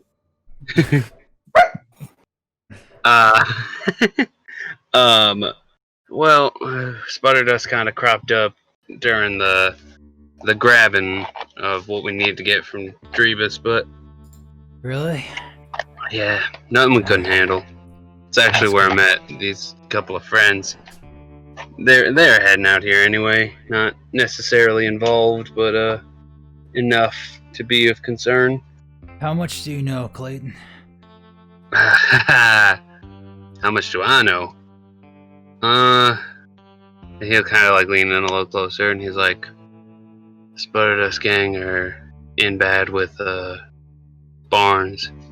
He's Barnes? trying to keep him in his pocket, do something with it. The governor? Yeah, Is he involved in this? I mean, it depends on who you ask. Sputter Dust gang think they got him in their pocket. He thinks they got them in their pocket. It's a shit show. I can't imagine the Sputter Dust gang trying to go after this. Probably Barnes makes more sense. Yeah. God damn it. Now I wish they just got away with it. What are they looking for? He like looks at you. He looks at Simon and Lucius and I don't know, is Castor there? Or is he hanging around? Currently, no, I'm still at the cart. Okay. Even though- And he like waves Clayton in closer. He'll move in closer a bit. I paid you for trustworthiness. It's only fair I pay on that. I'm looking for a device they think I made. A thought experiment. Never actually made the damn thing. A massive... A orb of mass suggestion. Device that mimics the magics of a wizard. I never wanted to make the damn thing. Me and Dreavis only got drunk one night and we're trying to put some blueprints together. But like I said, I never made the damn thing. If Dreavis actually put it together, and that's what Barnes is after, that explains far too much. And he like just kind of hunches over, like tending to his wounds. Yeah. This Sputter Dust gang came by. A man named Joel Two Finger. Started asking questions about it, and when I didn't answer, decided I'd best be made a message and tied me to the sign. Glad he came when you did. I don't think I could have made it too much longer if someone didn't try to get me down. Yeah, well, I'm nothing if not convenient. Yeah, this is a shit show. He looks up at Lucius. You run the bar at the Devil's Tail, right? That'd be right. You might want to head back there, but do it careful like. They're still here. They decided they want to take up lodging there and have been fucking around with the place ever since. Damn it. Alright. Listen, Looking at my current home. these plans probably best burned. Something like that's too powerful. He nods his head like, give me the bag. I will give him the bag, and I have taken the Orb of Mass Suggestion out of the bag, and it is in my pouch. Awesome. He rifles through it. He looks through various blueprints. He takes one. Anyone got a flame spell? Oh, Simon does. If not, he like Simon reaches. does. Oh, okay. Simon, what do you have? Well, it's simple. It's a pretty safe spell. Not very many people can be hurt. It is a 15-foot cube. Oh, you can Burning Hands, but aren't you Evocation Wizard? Yeah, because the evocation spell, I think certain people will not be affected by it. All right. So you just, If you want to use your spell slot for that, by all means. anyone got a fire spell? How about I just use thaumaturgy. Yeah, you can use that. Yeah, it's just I got a small light that I can just will it. You whisper some infernal incantation as the paper is in his hands. Yeah. And the burns start planting. He throws them down onto the sand ground. Well, that takes care of that. I don't know if he made any copies. What'd you do with Dreavis? He was pissing his pants in a fucking thing. I didn't want to take him back. That's Left him to his own devices. No. If Barnes is involved, there's a good chance he's dead anyway. Yeah, I figured leave him to his fate. Well, don't let me keep you. I don't know what the situation is at the Devil's Tail, but it sounds like you guys have something to take care of. He looks at Lucius.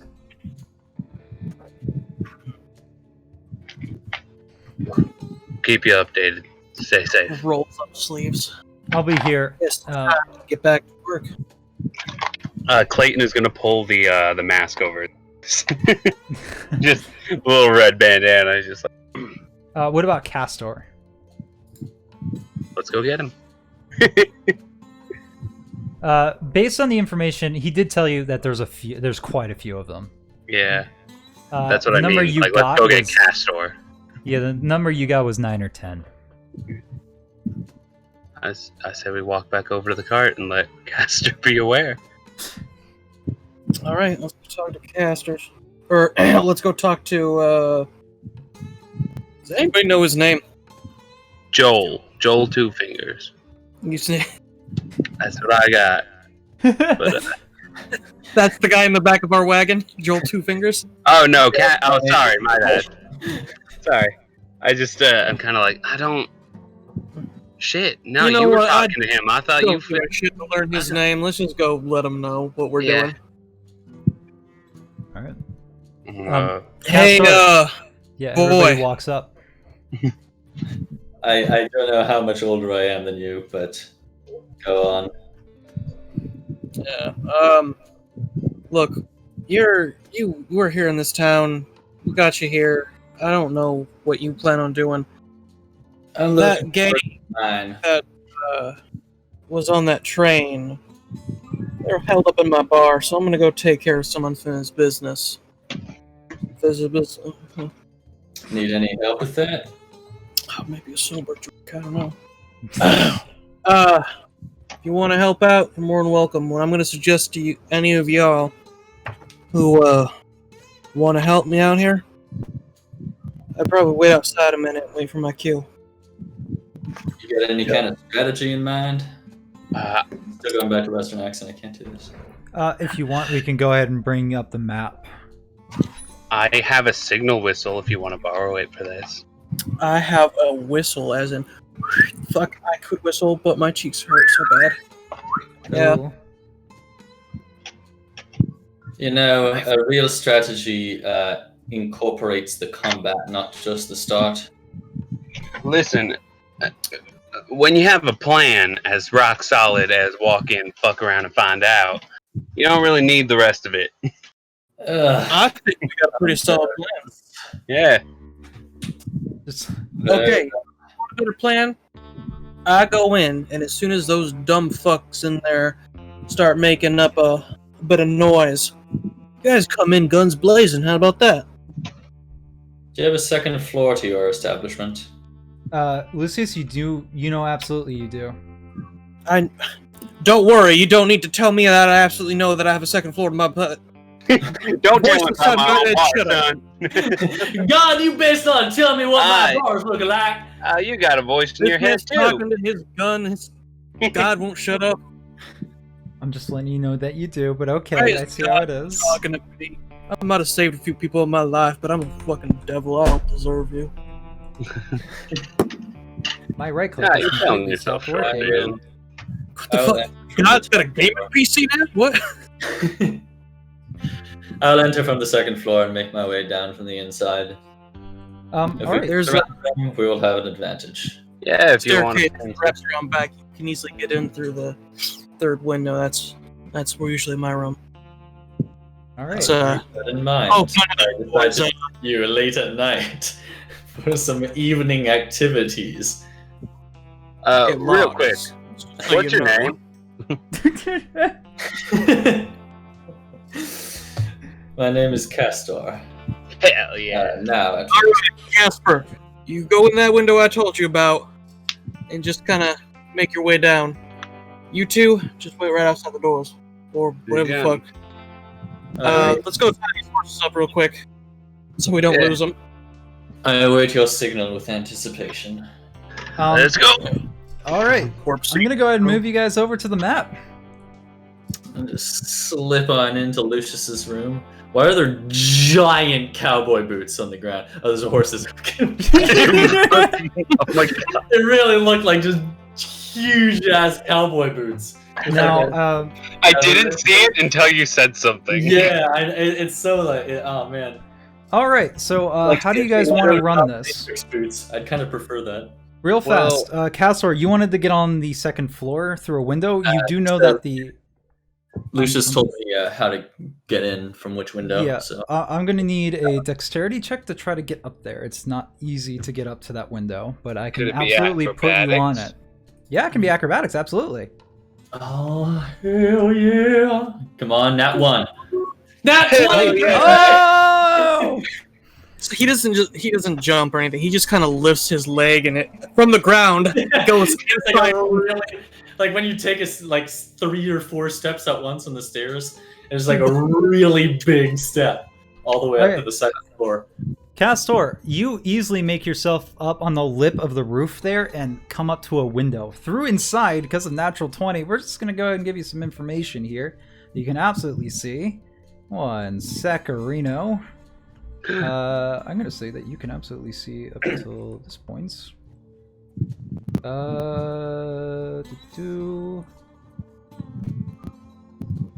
You can see all that. Hot. Wait, why the I don't know if I should whatever. Pretend that everyone else doesn't know this. Is that a fox? Or That's is that a- a fox? That's a person? That's a coyote. Okay, so it's an actual Coyote. animal beast. Yeah, just like leaning over the window, you can definitely get a vantage point where you can see that coyote right there is absolutely chained up to a chair right to the table and is currently trying to bite at something. Every time it How the moves, it fuck kind of... Anybody get in that area? They've been messing with your bar, my guy. Yeah, so No. I want to point out real fast. This is the second floor. This is out on the first floor. Okay, I got Oh.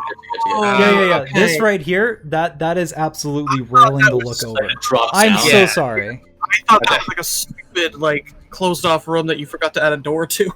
Yeah, absolutely. I No. thought that was like a slightly raised stage. Okay, so that's the Over second floor. here, you can see like general doors and whatnot that you can assume lead into patron rooms. Are the doors closed? I'm assuming. They are closed right now. Yes. Do I hear anything? Like, do I hear them talking or anything? Or are they That just is a having- good point. Give me a perception roll. 16. 16. Now you're trying to hear into the gallery right here, right? Yeah, and just like if they're saying anything of value, or they're just like having lunch and chatting. There's general chatting and whatnot. With a 16, you can't quite get it there from through a window and down there. However, in these rooms, Open the window first. yeah. So you open the window and like with your 20, I'm gonna say that you easily like open it and like close it with a single shut and are inside. You're able to keep yourself low enough. So let me go ahead and reveal a few more things. I think that's good, right? Yeah. So you can kind of see that the, like, kind of looking over, you can see that the coyote is currently, like, nipping at this guy who is, like, constantly backing up against this wall. The coyote is constantly chomping down at him. These two are a couple, right? I don't know that. Never mind, I wasn't there. This woman looks extremely uncomfortable as this guy just kind of, like, saunters up next to her and, like, holds her close by. I did not put it here, but there's absolutely a chest right there on the second floor map. I forgot to put it there, but there's absolutely one there. Okay. You see these three guys hanging around, and this wolf is tied to this table as well, and is currently chomping at something over here. You can't see it with this vantage point, but there is something over there it's chomping at. So this guy has a general fear about him as well when he's like just trying to get away from the coyote. Are these tokens accurate to description? Pretty much. Yes. Which one has a shotgun? This guy right here has a shotgun. These guys right here don't seem to have guns. They do have swords. Interesting. With your 16 perception, you also hear some sound coming up there. You hear some shuffling. Every day. I was thinking that. Every day you hear some shuffling. Cue the Persona 4 Golden intro. I'm gonna casually, as stealthily as possible, make my way up here, like to this area. Alright, absolutely. Can you give me a stealth check for that? Sure thing. Stealth. 7. I didn't roll a 1. You didn't. Let's see here. I'm gonna. We're working off that natural 20 from earlier with that acrobatics, so we'll say that that's enough. But you're making some creaks. Somebody calls up from up there, just like, "Hey, you two, stop fucking making so much noise." But there doesn't seem to be too much from that. Apparently he's not addressing me because I am not two people. Therefore, Exactly. Hey, you two, stop fucking. And a but Private, no can do. you're able to stealthily move up over here. No problem. But you do have a feeling that they noticed movement from you. But they didn't. That natural 20 made it so that way they didn't. From earlier, made it so they didn't conclude it was you, somebody else. Alright, I'm gonna wait there for the signal. Absolutely. We're gonna go right back down to this map right here. Clayton, Castor is not there.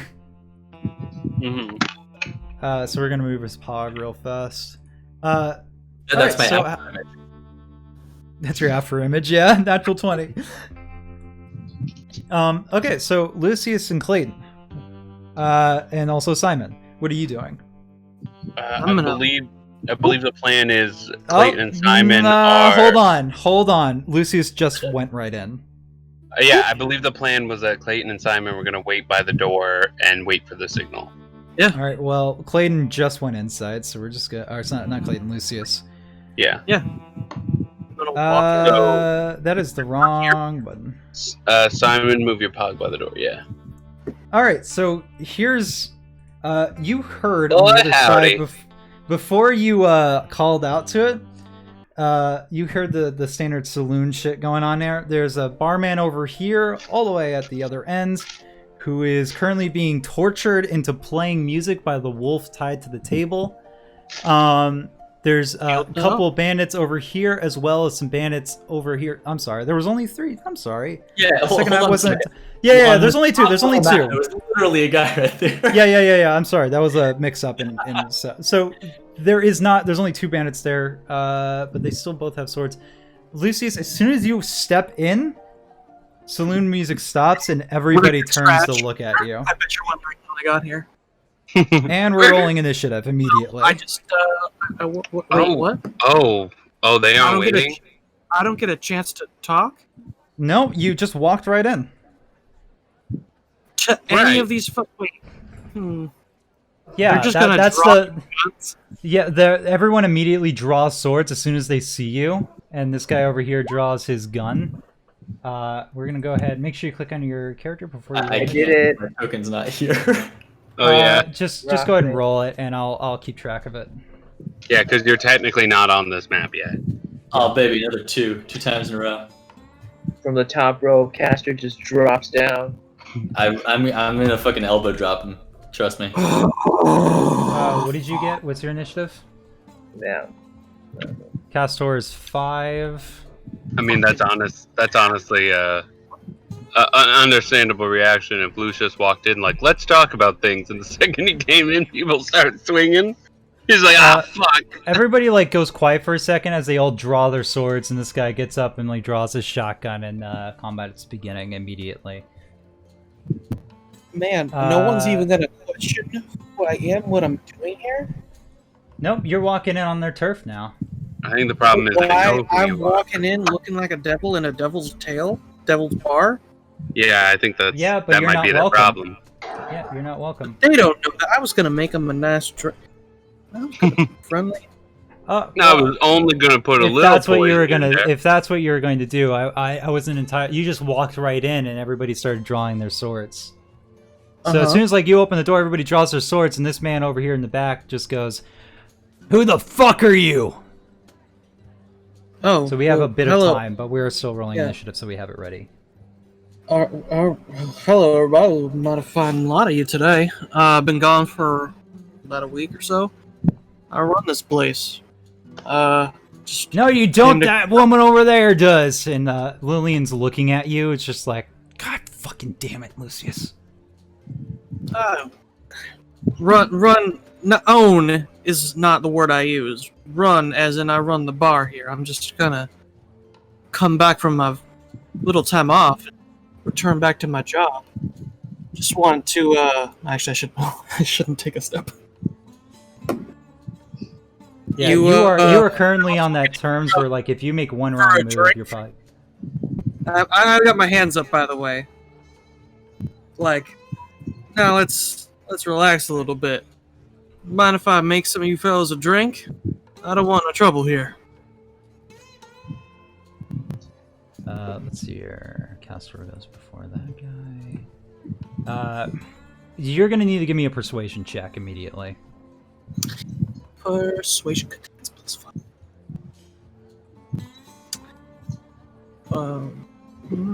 Please. Fuck. Alright, 1 second. I'm just getting one more thing set up. Make sure these guys are on the initiative order as well. I should have Bardic inspired myself. Yeah, I don't think you can, unfortunately. I could That's have working. bent over and. Never mind. I'm not gonna I think you touch that. can actually. It's like lay on hands. You can do it to yourself. It's just weird. The 16's like, well, I'm sorry to disappoint you, but this is a private party. And he like motions over at these guys up here and just goes like, go get them. It's my birthday and you ain't invited. So these guys are moving over to you, and that's when combat starts. All right, fellas. I think I might need some. Well. I mean, whistle! Whistle!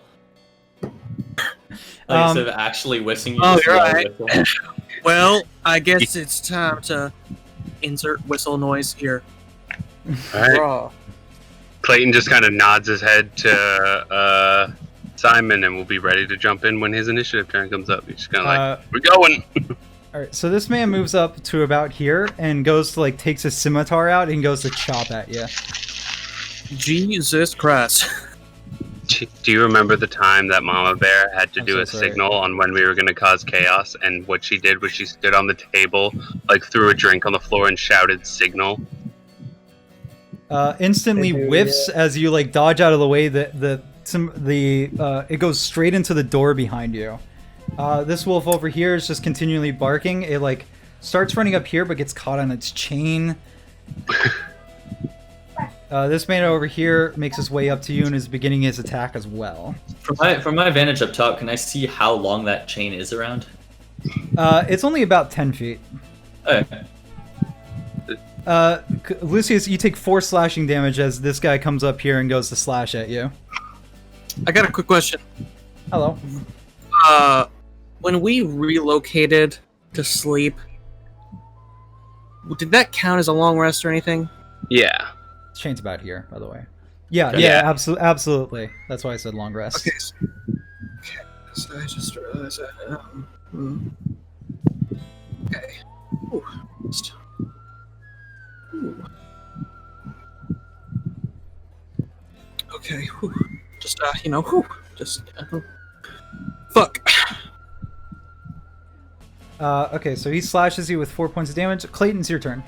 Right. I'm going to turn to Simon, use the gun to kind of like push my hat up a bit and just say, "I'm going to leave the 2 in the front to you." And I'm going to move in here. All right, absolutely. And what's this guy look like? He's got a blue shirt on, a black mask, and a hat like his picture. He currently has a sword at his side that he's like in the middle of drawing. He looks like a normal bandit. All right. Shotgun boy, I think, is out of my He's Yeah, not. Shotgun boy's over there. He's within revolver range. Sweet. So I'm gonna bonus action Hexblade's Curse, where I just kind of lock eyes and draw my thumb across my throat, and the fiery noose is gonna wrap around his throat and kind of hang towards the ceiling, as I'm going to fire a revolver shot at him. You know what? Hold on. Do I have a noose icon here? I don't. You don't.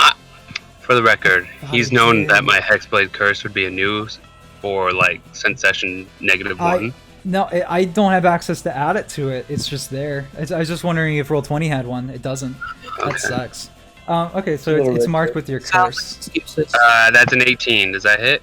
Absolutely hits. Go ahead and roll damage. That's 10 points of damage total because +2 for Hexblade's Curse. Right. You instantly push it, like you kick in the door, like curse him. The infernal noose ties around its head and like kind of chokes him a little bit as he grabs at it. It's like, what the fuck? And then immediately you point your gun at him and take a crack a bullet his way. It goes through his shoulder. It goes through his shoulder, splattering blood on the window behind him. And he goes, God fucking damn it! And picks up his shotgun and like just goes ahead and makes sure it's loaded. It is his turn though, as he's gonna go ahead, and the shotgun's range is, yeah, he's gonna need to move up a little bit closer. He gets up to here, kicks the dog, and it undoes the chain as the dog just like yelps. But he does go ahead and let's see here. He's within, yeah, okay. He's gonna go ahead and take a shot at you. He has pack tactics, so he has a advantage on this roll with his shotgun. Does Is there that somebody put, next to you? This guy. Does a in 15 hit? danger? I'm going to shield. I cast shield. All right. So as your reaction, you go ahead and create a magical shield in front of you. The shotgun shot he shot hits the side of his shield. Some bullets bounce off and hit into wood nearby, and you are perfectly safe from the shot. It's like, God dang it! Is now this coyote's turn, who is currently like turned around to see the gunfire, and can only move about 10 feet from the table. Rushes over here and like, I'm gonna say, yeah, he can get right there, and is going to go ahead and get a little bite on you. Pack tactics. Does 12 hit? It does You have not. +5. So Yeah, he my like tries AC to is chomp. 20. Yeah, he tries to chomp at your shield and is not able to gain any leverage. Upstairs, Castor. Let me remove this guy real fast. Castor, there is some shit going on downstairs right now. I'm gonna move these guys out of the way. I'm not the only one in this turn order. It is only you, as it is all. As the gunfire goes off, real fast, is it this guy? No, it's this guy. This guy kicks open the door, and what the hell is going on down there? And he like looks straight at Castor. What the hell? I was kind of like looking down from the top, like I'm from the railing, kind of semi-disinterested. Let's see here. He moves Question is, there, hands down. and then he can only move about here. So he's gonna like rush right on over here, but that's as far as he can get. Let's go ahead and move back down. Judo flip him off the rail.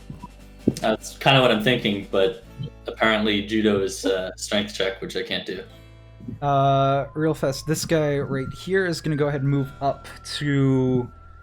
Yeah, he's gonna move right up in front of Clayton. Clayton, you're surrounded. That's fine. Bandits do not have pack tactics, so you're good. It's just a normal scimitar attack. 7 does not hit. He goes to swing and like it just clashes again against your shield. Simon. And my assumption on the shield is that it's like this smoky like wisp around him that just like hardens as hits come in, as he's almost kind of like smoke bombed to the floor. That's so cool. Yeah, absolutely. So like it hits the smoke, but isn't able to make any purchase past it. Let's see here real fast. Simon, it's your turn. What do you want to do? So they're all in a straight line. Oh my god. They're all right. You can move through ally terrain, by the way, without with no problems. So you can move through That's Lucius fine. if you need to. Which means You you can't can end get your turn on him. You can't end your turn there, but you can move through him. I'm going to casually cast Burning Hands. And with my evocation school magic, I can make sure Lucius doesn't hit. And What's I the don't- distance on that? It's a 15-foot cone. Yeah, it's a 15-foot cone. you can You'd have to definitely move get- like here, and then you can hit them, and then If you want to move, yeah, unfortunately you're not going to be able to get the wolf in that. That's fine. All right. Then go right ahead, and what do they And- need to do? dexterity save. Dexterity save. Yeah. That's 3. 1, 2, 3. Okay. The 18 One of them succeeds. makes it. Yeah, this guy right here is able to duck out of the way of the flame as it bursts forward. But the other two are not nearly as light. Oh shit! So he still gets singed. Okay. What? How much damage? 15. Half Okay, of that, so like 7. Yeah. All right. 15 points of damage. These two are instantly incinerated. Describe their death. Jesus Christ. I rolled pretty shit on a lot of these guys' health. Simon just laughs once it just completely combust. He's just like, Well, Their scimitars land to the ground, the handles burnt and charred, and the blades heated by the flames as their clothes burn off and their flesh is just red as they just fall down to the ground, instantly dead. The I flames love- coerce themselves around Lucius and Clayton, instantly dodging them. You guys are fine. Well, Actually, wait, hold on. Is that how that works? with Yeah. the evocation I think they spell, just. yeah. I think Lucius and Clayton just automatically succeed, though, right? They don't. And if you would Wait. take half damage, it counts as taking no damage. Oh, okay. I was just making sure. Then yeah, Yeah. absolutely. You managed to take out 2 bandits out of this combat immediately. Congratulations. Halfway. Move Simon's that pretty- guy feeling from pretty the good about himself. initiative order, and then remove. So they're on the ground, by the way. Move that guy. All right, sick. Anything else? Mm-mm. Castor, it's your turn. Oh, goody goody. Can you bring us? Yeah, thank you, kindly. Yep, Let's absolutely. see. 1, 2, 3, 4, 5, 6. Sweet. Oh my god, you're gonna long jump this? I'm gonna long jump and I'm gonna fucking elbow drop shotgun, man. Oh my Yeah, take a fucking step back. god. Gotta take a step back because I need a 10-foot running start. And I'm gonna Okay, fucking launch myself. Alright. Now, technically, I can jump a total of 10 feet distance. Or sorry, it might be 11 feet distance. My What's your strength modifier? No, your strength score. My Your modifier, score. my modifier is 0. My strength score is 11, which means I can jump 11 feet. Yeah. However, I'm not jumping straight across, or I'm technically jumping down. So if I jump to this point right, this point right here, and then start falling, I should definitely be able to land on. Yeah, the elevated of the table, I'm gonna say that is about a little less than 10 feet, so you avoid the damage from falling because you're landing on the table specifically. I'm landing on this guy. You want to land on that guy? I want to land on that guy. Like if I jump 10 feet, I'll be at the level of the second floor when I arrive at this point, right? Okay, give me So an acrobatics start check to see falling. if you can pull this off, because this is a little bit weirder. Come on, roll a 1, baby. Come on, 10 acrobatics. You do have inspiration, Do I? Shit, fucking Yeah. hell yeah. so you can go ahead and roll that again. And I can roll it again. Isn't inspiration die an inspiration die? That's bardic inspiration. GM inspiration is you get advantage on that roll. Cool. I'll go ahead and do that then. 16. 16 definitely works. So you can remove that advantage. You can remove that inspiration, then instantly get it back because this is fucking cool as shit. Cool. Um, I'm gonna so do that. You take a little bit step back as this guy's approaching you, and immediately just like jump onto the railing, jump about this high, and you land right on him. his name is John Cena. Give me an attack roll as I bring you As back. I fall down, I kind of finger gun the guy at the piano to start playing a sick theme. Because like the finger guns, I point towards him and then lean that movement into the elbow drop. Can I do that? I want to do that. Yeah, you know what? This is cool as fuck. Absolutely. The guy at the piano just like. I don't know what tune you want. I don't have that much music. You can't play Your Time Is Up by John Cena? No, I can't. He immediately begins playing his normal tunes. I mean, surely every bar pianist must have like the. Unfortunately, that music is copyright to shit, and I cannot. I was gonna say, yeah. I was like, that's really what the issue is. Right. All right. Do I make an attack roll on top of this? Oh yes, absolutely. Find strike. That's a 21. Oh, there we go. Okay, so you crash down on him. It's unarmed strike, so you do 6 bludgeoning damage as you careen up above the rafters and just like fucking jump on top of this guy. Kick, punch. What'd you do? Straight down elbow drop. Straight down from the top rope, instantly, just like you both go prone onto the ground. What the fuck? Like he sees you coming, it's like, what the fuck? I can't attack while prone, can I? Yeah, you can. You can. I think it has disadvantage, but I'm not entirely sure. But you would have advantage to hit him because he's also prone. It cancels out. There you go. So you can just get ahead. You can use your bonus action to attack him again. Yeah, my bonus action to attack him twice. Unfortunately, there's also a wolf there. So I'm going to take my bonus action to use a key point and get into dodge. Okay. Then you are currently filling yourself with your own energies as you're attempting to dodge away from the wolf as soon as he tries to attack you. Let's see here. This bandit right here sees this swan dive you just took. It's like, what the fuck? I guess I'll help. And starts running his way on over here. Yeah, absolutely. He sees you on the ground and attempts to slash at you with his scimitar. This is not the right music for this. 1 second. He's playing his tunes, but he's playing a good one. So just a normal attack. Yep. Oh, that's right.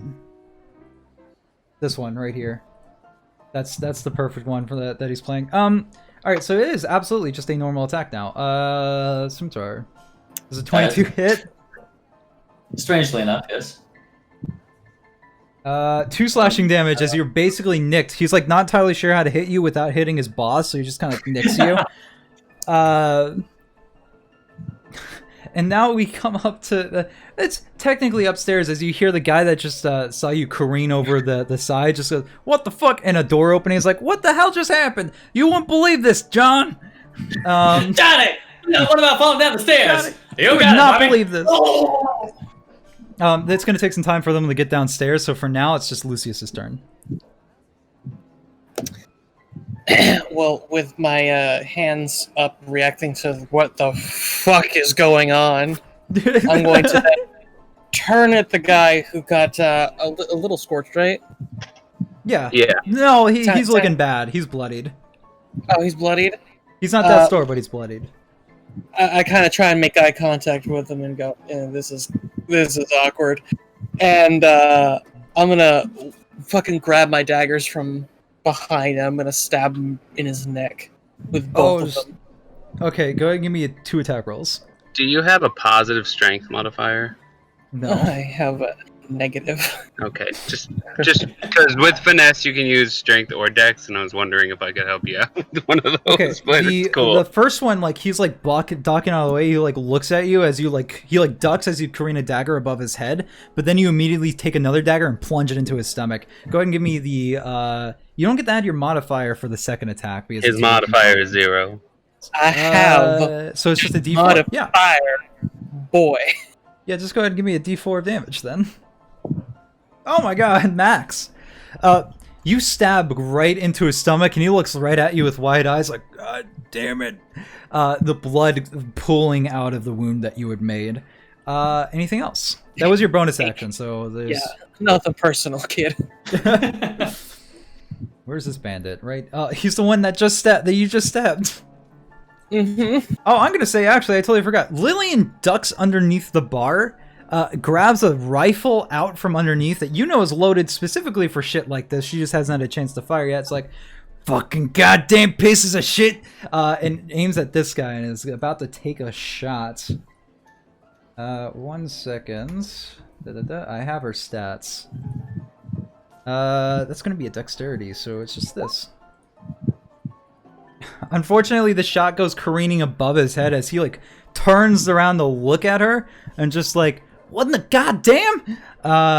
She just looks, shit.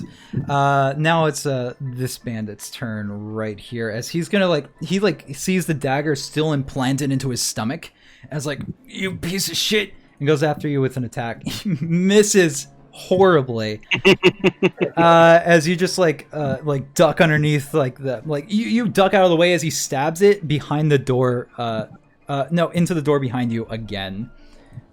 This coyote right here is gonna go ahead and try to attack Castor. Now it has advantage because you're prone, but disadvantage because you're fuck it, whatever, it's just a normal attack roll.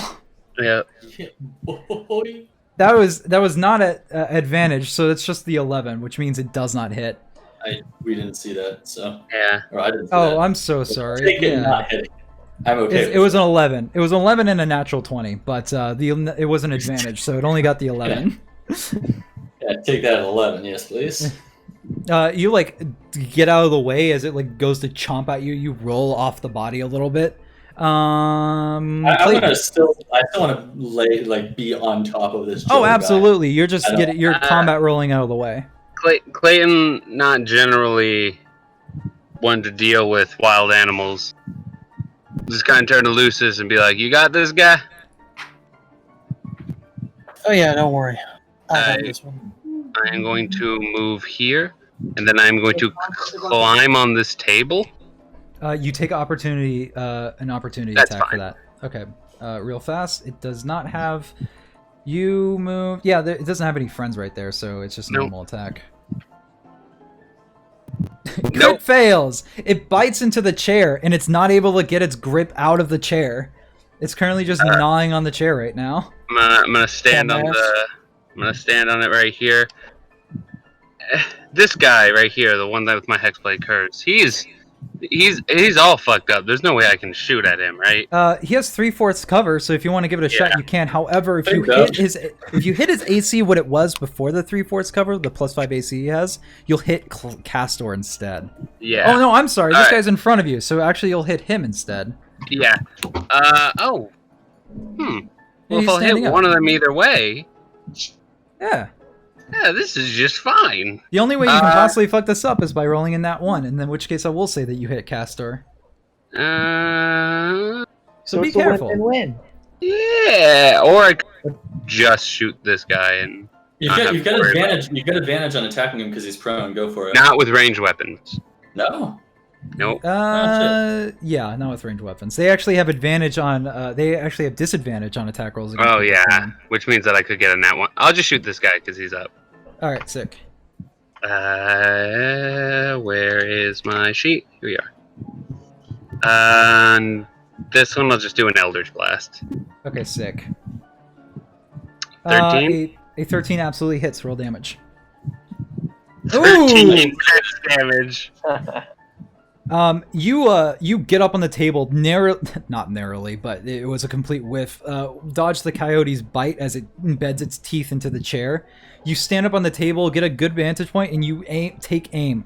The fire on your gun blares up as the barrel heats, and you attempt to fire. How do you kill him? Because you rolled exactly his health and damage. Oh, it's one of those things where I'm just like, "Hey, ugly!" And he like turns to look, and as he turns to look, I'm gonna like fire it, and it's gonna hit him in the face, and there's just enough force that it just sends his neck the other way, and he just drops. Yeah, so you're like, "Hey, ugly!" He turns around. What the fuck? And then, his neck makes an unsatisfying crack as his body falls over onto Castor. Yeah, I just turned to the other people. Hey! It falls over onto the wolf, please. I just turned to the other people. I'm like, it's really his fault. He responded to "Hey, ugly." No, I would Yeah, fall on they have low Castor. I'm self-esteem. sorry. Well, I did use dodge. Do I have advantage on a dexterity saving throw to not have? He's this on body top of fall you. in? It's not necessarily a bad thing. There's no negatives to this. It's just kind of like the body falls on top of you. Who's on top of this guy? Yeah. So no negatives, just Yeah, it's just flavor. Just flavor. And now it's Joel's turn, who's just like, what the fuck is happening? He immediately... you're losing. He's like trying to push people off. He can't. He like rustles under him, gets his morning star from out from behind him. And he's just... no, his mace, I'm sorry. An attempt to hit Castor, who's also prone, still. But it still has dodge action. So That's a That's a 16. Sure, barely hits. What's your AC? 16. 7 bludgeoning damage as he like while you're still on top of me, like gets his mace out from underneath him and like cracks it on your face. How are you looking, by the way? Are you fine? I'm still fine. Yeah, you have the most health. I was just making sure. I don't know if you got hit before yet. I got hit by the bite from the wolf for 2. Oh right. No, it was this guy. This guy stabbed you. The wolf didn't hit you. It could be. I don't know. This All I know is that coyote- it did base damage. This By coyote the way- right here is attempting to get his teeth unstuck with a strength check. It doesn't. And It's I just just like- say, it's really hilarious that Castor's primary form of attack is from the top row. So you see this dog like take the chair down and just kind of like swing it a little bit and trying to get its teeth off, and it's not able to. I'll say at this point the 2 bandits from up top on the top rope actually do finally manage to get themselves downstairs and are just like, what in the goddamn hell is happening? They're all the way over here on the staircase, so they're gonna attempt to try to make their way over here. Which one is this one? This guy right here. So he's gonna go. He made his way right there. Awesome. So like right here at the table. Unfortunately, that's all he can do right now. He doesn't want to dash to get closer to you guys. So Simon, it's your turn. So this bartender hasn't done much, right? I'm sorry. This bartender has he done Your anything? voice is crackling up. She attempted to shoot one of the bandits with a rifle. It didn't work. Oh well, that's good. At least she's trying to keep appease. Yeah, she has the stats of a commoner. That's a +0 to hit with a rifle. No proficiencies at all. I think I'm just gonna move to here and try and tase the wolf. You will take opportunity attack from this guy right here to do that. That's fine. Alright, so it's just a normal hit. 5 does not hit. Yeah, no, he's like trying to like the dagger's still inside his gut. He's like haphazardly trying to swing over at you. He's trying to get away from him. It doesn't work. Every time people roll against me, it's like above 20, and every time people roll against anyone else, it's below 10. I don't It's know, not- dude. God damn It's it. not true. There was like a 15 and a 16 on me. I just have shield as a reaction. Yeah, that's true. That's a 10. Its AC is a 13. Oh, Dang. shit. So you as soon as it sees you approaching, it takes the chair, and like a lion tamer moves it in front of you, and you're not able to get close enough to it. They're learning. That's actually a neat trick. Anything else? No.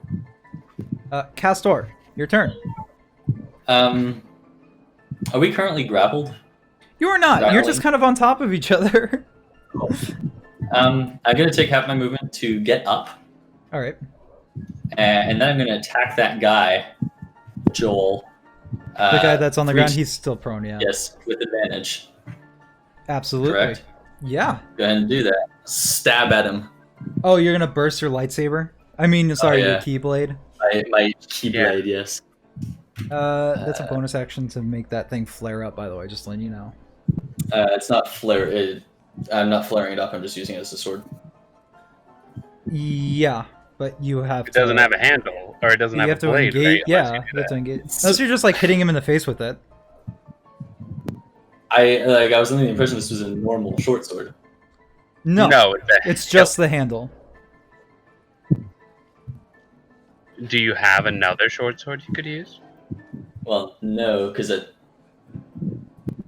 Well, Yeah, sure, unfortunately, that was like the resource. Um, Like instead of a sword, he got that. Fuck the sword then. I'll just attack normally Alright. with fists. All right, give me some attack rolls on. He looks very bad, by the way. Oof. That one definitely hits. Do you have another one for me? I'm thinking about it. He looks on death's Is he- door after that attack. Yeah. Yeah, I guess I will. All right, sick. It's a 12. I let's have see advantage. here. So Oh, yeah, he's still prone. again. Oh yeah, you want to try to crit him just for fun? It's a lot better, but it's not quite a crit. Not quite. Okay. How do you kill him? I was gonna take that clear dent in his skull where I elbow dropped him, and I'm gonna curb stomp straight into that and just explode his brain. Oh my god! So you like get up and then you just immediately, with like the flurry of 2 kicks, instantly just like crash his head into the floor, breaking it, as well as just caving in his skull. The woman right here just goes and like backs up a little bit at the sight of this gore. the noose will tighten and pull up to nowhere. As Clayton restores 5 hit points he didn't lose. It's like, oh, all right. What bandit is this one? The bandit all the way over here is going to move up right up close to his buddy. Wait, before, like any rest of my movement that I have, I'm gonna try and put myself on the other side of this guy's dead body as much as possible. Okay, That won't attack of opportunity from the wolf because he's still in range. it's still within 5 feet. So okay, yeah, you're good. So that was that bandit's turn because unfortunately you can't like he's just looking out. I was like, actually, hold on, they have something they can do. He pulls a light crossbow from his back and is gonna go ahead and try to shoot. Do you have any he can't- idea what year this is? Yeah, he takes the crossbow. He just looks like this guy's got some cover over here. This clearly some shit going on here. I mean, I'm just Clayton, standing on the yeah, table, to be Clayton. fair. He doesn't have any bonuses to this. It's 14. Does 14 does not hit, right? My AC is 15. I have a chain shirt under the poncho. That's right. So like the piercing shot hits the chain just wrong that like it like bounces off your shirt and you feel it's like ow, god damn it, but no damage is given as it just kind of like flings itself and sticks itself into the table underneath. He's just like he just like throws his crossbow on the ground. It's like god damn it. All right, cool. You're next. Lucius, it's your turn. All right, I think we all just kind of need to relax and take this a bit easy. I'm gonna cast sleep Oh my god, where? What point? right here. It gets Oh, that's gonna get a lot of people. It's gonna get these guys, gets the wolf, dog. It gets this guy. Castor, Clayton, the wolf. dog, Simon, this guy, and you. It does not get Lillian. So it's How gonna rad get would it every. be if you put everyone to sleep right now? Yeah, We all just like that. You know for a I fact mean- that sleep operates based on the maximum amount of hit points. It takes care of the people with the lowest hit points first and moves its way up. So depending on the situation, you might just put a teammate to sleep instead of an enemy. That's fine, right? Excuse me, sir, but that is the chance I am willing to make. All right, so go ahead and roll your hit dice. The I need to go ahead and roll something for her. I forget what you roll for sleep. It's 5d. It's Dice. 5d8. No, yeah, Five. 5d8. 5d8. Oh, So that's 24 points of hit points. Let's see here. Who gets caught by that? Castor, what's your health at? Currently 9, I believe. All right. This guy's health is 0. These guys' health is 0 because they're dead. This guy's health is 1. So this guy immediately passes out asleep. He slumps to the ground. You have 9, which means Clayton and Simon, your health. 17. Simon? He said be right back real fast. But me and yeah. Simon have the same max health, and he hasn't been hit yet, so he also has 17. Okay, then let's go ahead from this point. So this lady over here will also get hit. You have 9. So she also goes down. So that's 7 total hit points taken up. Which means Is dog I need to asleep? do math. No, the dog has too much HP. Really? Yeah. 24 minus 7. So I have 17 hit points to work with. Minus 8. Sorry. This guy goes down instantly and passes out of sleep. Of this wolf and Castor. Alright. Castor, you said you had 9 points of health? Yeah, what about the gnome lady up here? Is she in range? Yeah, she's asleep. Okay. Yeah, she got hit by it. Does this guy actually? Hold on. She's not a gnome, by the way. She's a human. Yeah, it's 20 feet, so it's No, unfortunate. no. He does get hit. So let me go ahead and roll his health real fast. Alright, sick. Okay, so, Castor, you're saved. You feel drowsiness overcome you, but a good thing there was another person here that just passed out. But if you didn't, you would have been asleep. Yeah, 9 hit points exactly left over, and you were like the lowest. Okay, so this guy, this lady, this gnome, and this guy are all asleep. Did that guy just fall asleep with a dagger in his chest? Yeah, essentially. Yeah. So you just kind of like, I don't know. It depends on how much strength Lucius is putting into holding it there. Yeah, Lucius just Slides off my blade up. Yeah, so he like falls over to the floor, blood spilling out of his wounds. Anything else you want to do? I got that bonus, alright? You cannot 2-weapon fighter unless you took the attack action. I think he means just that he has a bonus action left. The Yeah. bonus action. So, I will, I'm gonna... I mean...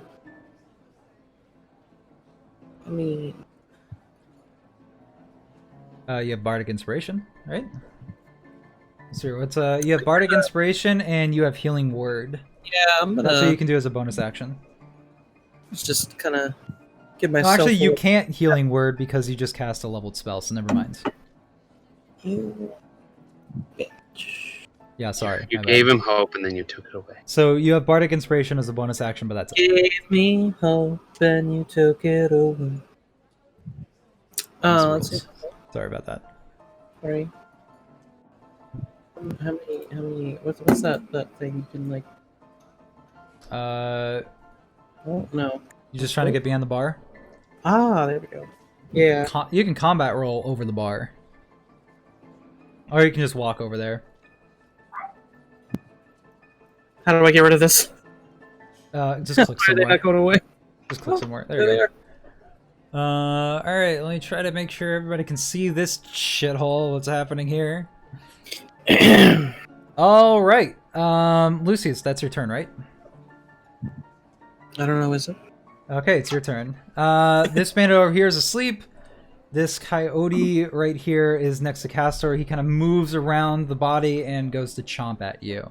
It doesn't have pack tactics because it just doesn't. Because everyone's dead. It's a 23. 23 again, I swear to God. Oh no! I'm at exactly 0. So you take 9 piercing damage and immediately go unconscious. In the wolf, the wolf bites at you and like wriggles its it jags its mouth around as you go down to the ground. You're unconscious. You're bleeding out. You're making death saving throws, which we'll get around to on your turn. You're not dead, but you're unconscious and you're in danger. Clayton, it's your turn. Castor is in a bad spot right now. Castor is in a bad spot. Alright. You know what? I got a plan. I'm going to move here. And I'm going to point the gun at the wolf. And I'm gonna cast Cause Fear. Oh my god. Alright. What does he need to do? Wisdom saving throw. 9. He fails. He's terrified of me. Is there anything else he needs to do this turn? Let me check Cause Fear real fast. He's currently frightened of you. Which I I'm can out of probably pad represent. slots. No, he's just frightened of me until the spell ends. Okay, so that means he can't get closer to you, he can't attack you or anything, he just needs to try to get away from you. If Right, he can't do and then anything else, I'm gonna use the rest of my movement to get to Castor. Alright, are you gonna get on that side of the wolf? I'm gonna move around because I don't think he'll make Yeah, attack. he's not gonna attack. Okay, so you're good there. Yeah. And I'm ready to render aid to Castor as soon as it's available. I just needed to stop the wolf from tearing his throat out while he's on the floor. But he can still yes. attack me, no problem right now. Yeah, but he's frightened and he can see me, which means he's at disadvantage at least. Except he's at advantage because I'm unconscious. Actually, it automatically hits because I'm unconscious, whether it's a No, disadvantage. it automatically crits. Automatically Does not crits. automatically hit. When you're making death saving throws, any attack that hits you counts as a death save failure. Yeah. So it's really good that he's not making attacks against you. He's trying to get away from Clayton. He's not going to spend time worrying about Castor. Speaking of wolves, this one is going to try to get its snout off of this fucking chair. It does not. Jesus Christ. So it's like just like kind of waving the chair at Simon, but it's not able to do anything about it. Which band is this one? This one's asleep. Simon, your turn. Let me see if he can get to Castor with my. Nah, he can't get to him. Damn He it. can. Simon can get to him. Can he? So Yeah, absolutely. He'd have to Right there, climb up 30 too. feet of movement right there. Well, no, he has to move through the enemies. That's he can just barely like get to the square before him, and that's provoking opportunity attack. So it's what's up.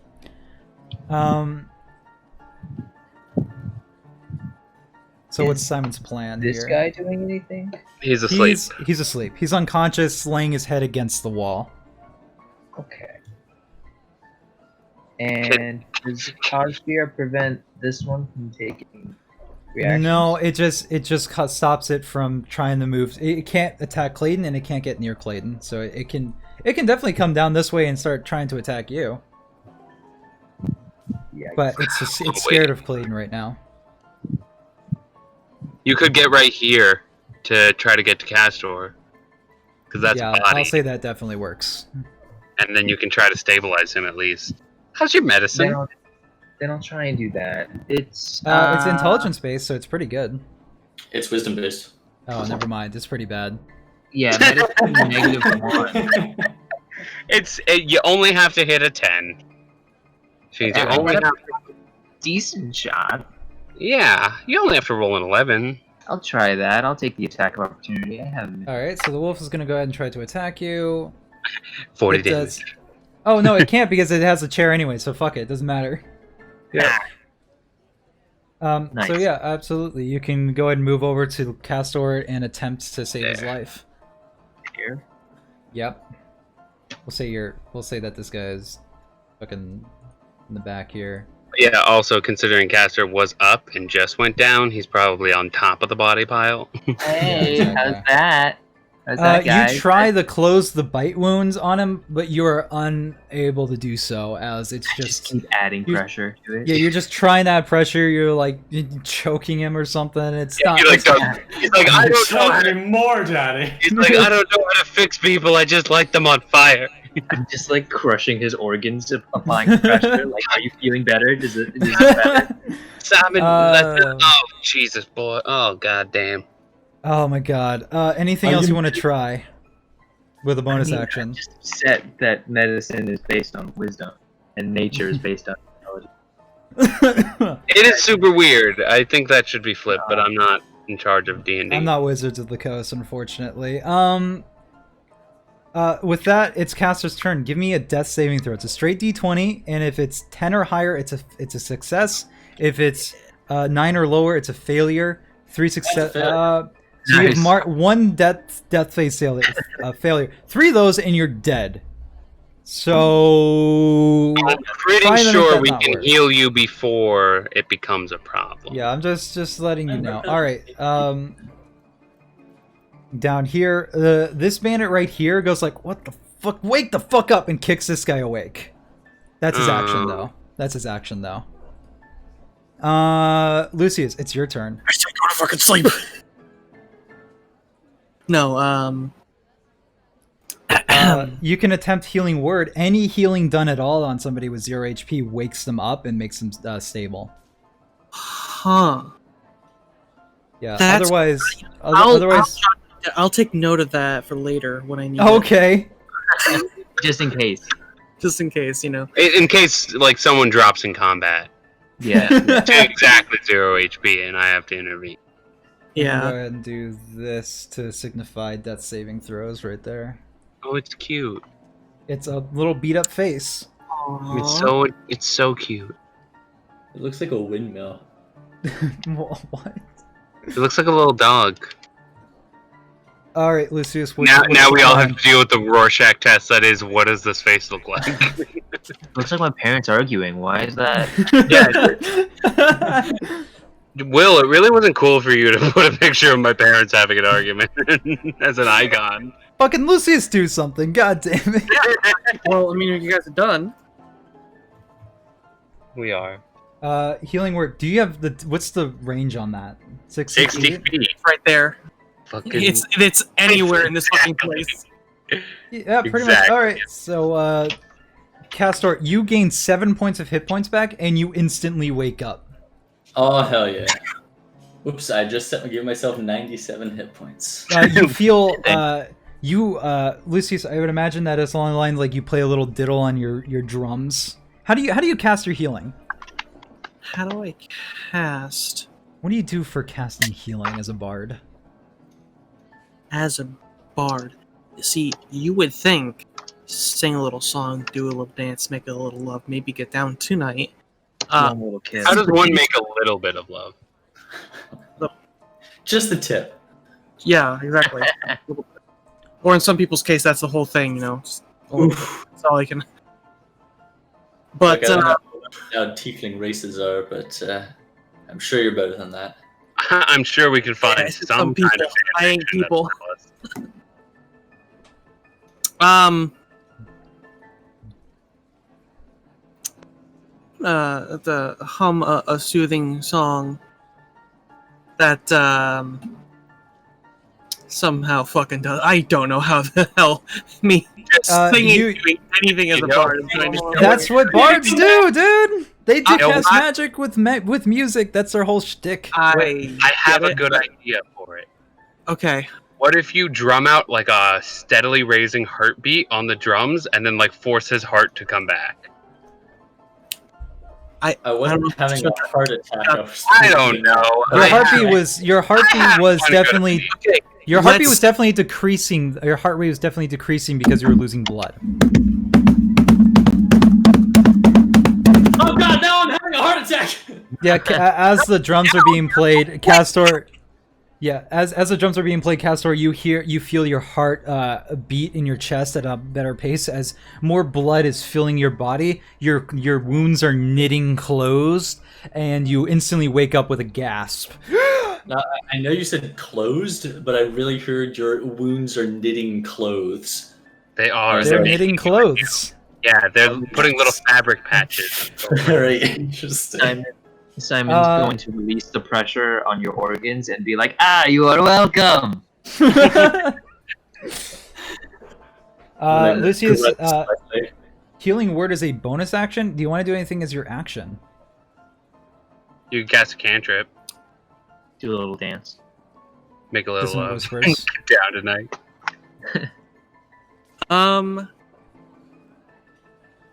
I'm gonna look at the guy who's snoozing away over here. I'm just gonna be like, "Little fucking bitch." That's just enough to kill him. I'm gonna say he fails. He's unconscious. So he there may have been a heartbeat. Blood leaks from his ears. He's full dead. He's not even. He's just dead. All right, cool. Nothing changes, but you feel like you've killed him.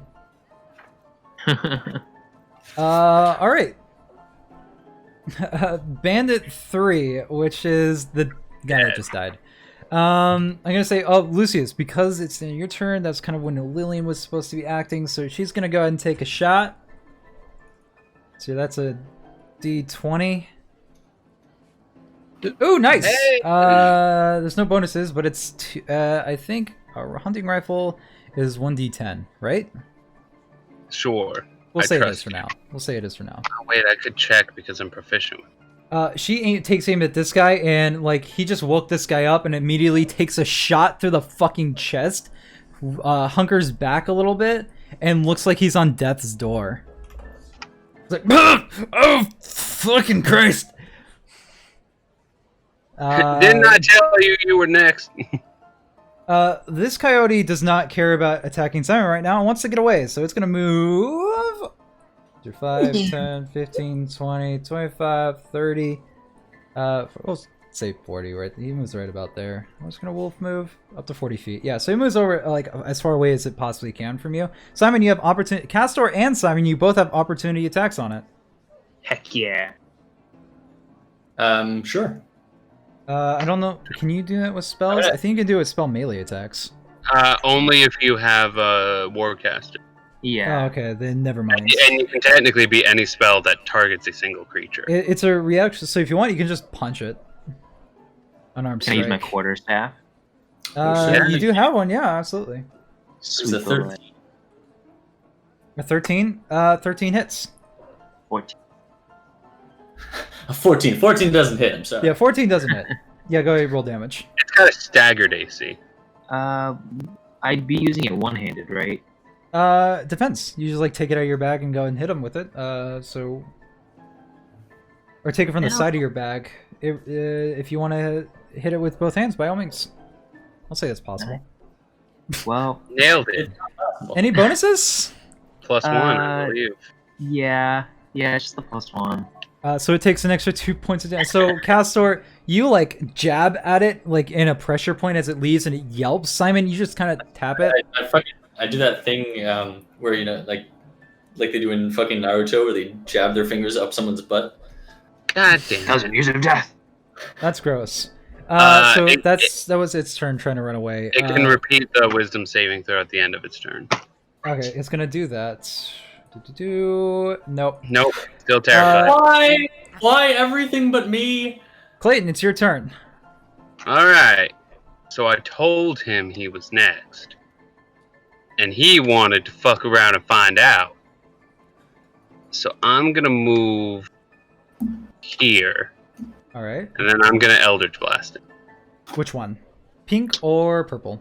Pink. Because pink Alright. was the one that I said was next. Alright, sick. Give me an attack roll. That is a Absolutely. 14. Yep, roll damage. That hit. 11. How do you kill him? Like for this one, like I turn around and I'm like, I told you were next, and he like looks over at me, and then just like it's just a fired shot like right into the chest, and then it just kind of caves in and he just drops. Oh, okay. So you walk on over here and you say, I told you were next. And he looks over and they really should stop doing that as the your barrel heats up, flames spout from the sides, and you pop an Eldritch Blast straight into his chest. He just goes wide-eyed and drops to the floor on his knees, and then to his body, he's dead. And this guy's just like, "What the fuck?" Now, would you like to find out? He puts his hands in. He puts his hands in the air. I surrender. All right. Finally, one of them was sent. Unfortunately, we don't take prison. This coyote. Oh, sorry. Bonus action. No, that's it. But you're fine. I was just gonna respond to Simon with like, that wasn't my intention, but Finally, it finally unhinges his jaw from the table as it comes scattering and running over here at Simon and goes to attack him. although it would have been hilarious if this fight ended because this guy was cowering in the corner, this guy couldn't get out of the chair, this guy was surrendering. Simon, you take 5 piercing damage. I need you to give me a strength saving throw. Yikes.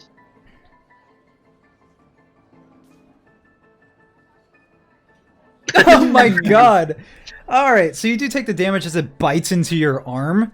However, you before it can't even knock you down. You're a hulking man. You just kick it, kind of knocks you down a little bit. I'm not gonna say any prone disadvantages, but you kick it and it goes flying over this way and yelp. Let's see here. This bandit gave up, so his hands are in the air. Simon, it's your turn. So he's given up. The wolves are still active. One wolf's running away. Leave the red one to me. I mean, it'll probably Alright. just leave, but Shut the fuck up. And I still have my spell slot. Because, wizard and all. Yeah. I'm just gonna use magic missile on the blue wolf. Okay, absolutely. Go ahead and give me damage rolls for that. 7 that's plus 3, 10. Okay, that's 10 points of damage. You make it bloody. Sorry, one second. As you pew pew pew, the cracks of thunder caused by the massive speed of your magic darts, they careen into it. It's still trying to get off the ground, like that, and it yelps as it gets punctured by these darts. Anything else? Nope. All right, Castor. This I'm isn't the gonna wolf say- that downed you, but it's a wolf. Yeah, but that wolf's a little bitch. So that's 5, 10, 15, 20, 25, 30, 35, 40. You have the same movement as a wolf. I do. I'm fast. I'm fast as fuck, boy. Well, they have the stats of wolves, but they're coyotes. It's not necessarily. And I'm gonna go ahead and start beating the shit out of it. Okay. Yeah, that's 13. 13 does hit. It's 5 damage. Do you want to give me another attack? It's at death's door. Yes, I do. That's a 16. How do you kill this wolf? I take a third punch at it. And a fourth. And a fifth. And a fourth and a fifth. I'm gonna go ahead and grab it by its jaw, the one that it used to bite into me, and I'm just gonna rip its jaw open to make sure they can bite down again. Ooh. that was incredibly unnecessary, but also rad. I'm confused. So you kick the wolf, the coyote into the air a little bit with your first attack. Then you grab its mouth. You just see the look in its eyes that it's trying to desperately restrict your movements with your hands. But you just crack, and you rip even more so. Its jaw comes unhinged as tendons and skin are ripped. Blood splurts on your face. A yelp can be heard as it falls to the ground, dead. Question. How heavy Answer. is this wolf? It's a wolf, so it's 30 pounds, maybe. Can as my bonus action, if I use Flurry of Blows, I can attack again. Can I use the wolf's limp body as an improvised weapon and chuck it on the guy who surrendered? Go With ahead. your strength modifier? Well, Yeah, it's a it's- ranged attack, an improvised weapon. That Yeah. You know what? This is particularly sick as fuck. So absolutely, in both ways. Yeah, go ahead and give me an attack roll with that. hell yeah. 13. 13 is plus your dex. Well, that's an not unarmed your- strike. Not yeah, your not my- proficiency, so that's an 11. Unfortunately, no. You chuck the body, but it just lands right about here and slides to its feet. He goes, "Oh fuck!" And let's see. Here. What my friend here is trying to say. Lucius, it's your turn. All Is you right. best keep The your only mouth threat left is the wolf over here. And you said I could just hop this bar? Yeah, you can just hop it. Uh, You can dissonant, not dissonant whispers. What is it? Vicious mockery. Yeah, exactly. the dog. It will have a disadvantage on attack rolls if you do that. Bad so. boy. Eh, Can I call out for that bandit to call the fucking dogs off? As a bonus action, sure, but it's not his turn yet. Is a free action? No, as a I'm free just action, I mean. Sorry. Yeah. So you definitely do that, but it's not his turn yet, so you can't quite do it yet. I'm going to approach dog. Dog. All right, you jump over the bar and head up over to this table over here. What do you do now? Yeah, I do a sick flip, you know, A and sick then I'm tricky. going to start insulting this dog with vicious mockery. All right. Your mother was a corgi. Is it a wisdom saving throw? I think it is. Also, credit to the piano man, just hammering away this whole time. Yeah, Oh Yeah, it's 14. It's 14. It does succeed. Ooh. The Well, will of then this it wolf takes- is stronger. Does it take half No, not with a cantrip. or take? Oh, No, not with a cantrip. No cantrips do half damage because they failed. I am Unless you're a yelling potent. at a dog, and this dog does not understand me because I'm speaking in Infernal right now. It's just It doesn't growling at understand. you. Yeah, it's just growling at you. That coyote is dead. Anything else you're doing? I'm going to keep insulting this dog. Clayton, it's your turn. No, hang on. Did I didn't do because That was a. You did it. You that's an action. Vicious mockery is an action. Yeah. Yeah. Unfor. Alright. I'm gonna feed Twix. Twix, unperturbed by all this, just gets out of your vest pocket and you feed it a bit of jerky. It chirps at you. Like a mouse would. Clayton, it's your turn. Only a Hold threat that. left. Yeah, This is the I'm dog. gonna move about like here, and I'm just like, hold that thought real fast, and I'm gonna Eldritch Blast the last remaining coyote. Alright, sick. It has some cover Ooh, because it's lower to the ground. it's Um, 8. What is it with the last person? Like the last combatant always like just Lucked luck. out. Yeah. Alright, so it's the 8. Unfortunately, you flare up, the gun flares up, and boom, you hit the table right here. The spaghetti goes flying all over Simon. Well, that was actually funny. Apologies in advance because Don't you also dare touch those lemons. also that coyote looks a little bit mad, and I was not able to put it down. So good luck with that. Yes, and now I smell like food. Yeah. Fine Italian. Always been cuisine. an Italian fan, yeah. This coyote's turn though, so it's gonna go ahead and try to attack Simon, the closest thing to it. He's just gonna turn around like, yeah. Yeah. Does a 13 hit? It does. Did you 'Cause cast I mage armor beforehand, or That you would have known been. you were? Of course. Oh yeah, you would have known you were going into combat. Yeah, that would have taken a spell slot though. So if you don't have spell slots for it, then No, you- that is exactly my third spell slot. Okay, yeah. Yep. So I'll say you absolutely you knew you were walking into danger, so you would have absolutely have casted it beforehand. I think, Which means that your AC is 14. and therefore the wolf just kind of tries to bite at you, but it only hits this ethereal armor that this force surrounding you. It's not able to bite down on actual flesh. Simon, Days Wolf. Tase Wolf. Give me an attack roll for Tase Wolf. Days Wolf. My favorite spell, Tase Wolf. Go ahead, roll damage. Nice. It's very situational, but when it does, 6. All right. So you and the wolf yelps at this, but is still standing. It's on death's door, but it's still alive. Now it looks like a corgi. God damn it. Okay, Castor. I'm gonna go ahead and grab one of those glasses on the counter Oh shit! Nice. and huck it at the wolf. Actually, if there's a bottle, I want to break off the bottle saloon style, slash it on the edge, and try to fucking pitch it so that it impales the glassy shards into its side.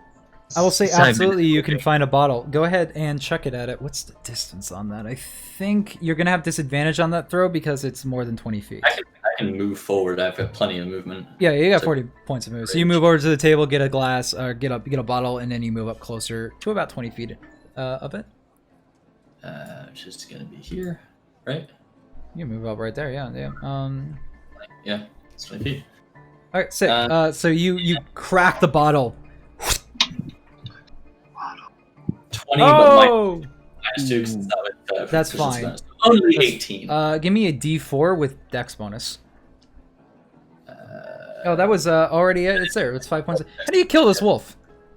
I want to just like throw that sharded bottle, kind of like a kunai, and it just kind of, as it's staring at Simon, kind of yapping at it, it's going to catch it in the side of the neck, and it's going to kind of instantly tense up, and then kind of the force of the blow is going to fall over to the right. Absolutely. So you like, and then start walking up, run up, and then you just like, and it falls over to the ground, bleeding from its neck. It pulls at its feet, or at its body, because it's on the floor. That ends combat. All right, with combat ended, I'm going to approach this guy, kind of grab him by the collar, put the gun to his face, and just be like, "Now, talk. Lots going on in this town. Now, you better pray that you have something to tell me about it." I'm gonna go Joel, the mad fucking shotgun lad dude that's head is exploded Right? You're gonna go like- search his body. immediately. The Well, Peter we'll Man, also have realizing to- that combat is over, decides it's a good idea to just go ahead and use the stop. I'm just playing gonna that fucking music. deeply stare at him and be like, dude, alright, that's enough. Yeah, read the room. Come on. All right. So Clayton, first of all, you are interrogating this man. Yep. So, I ain't no hero. What do you want to know? All right. I want to know who's in this town, what they're looking for, what you plan to do with it.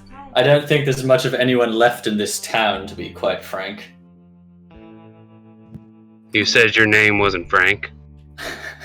Are you Simon? I don't think you're Simon.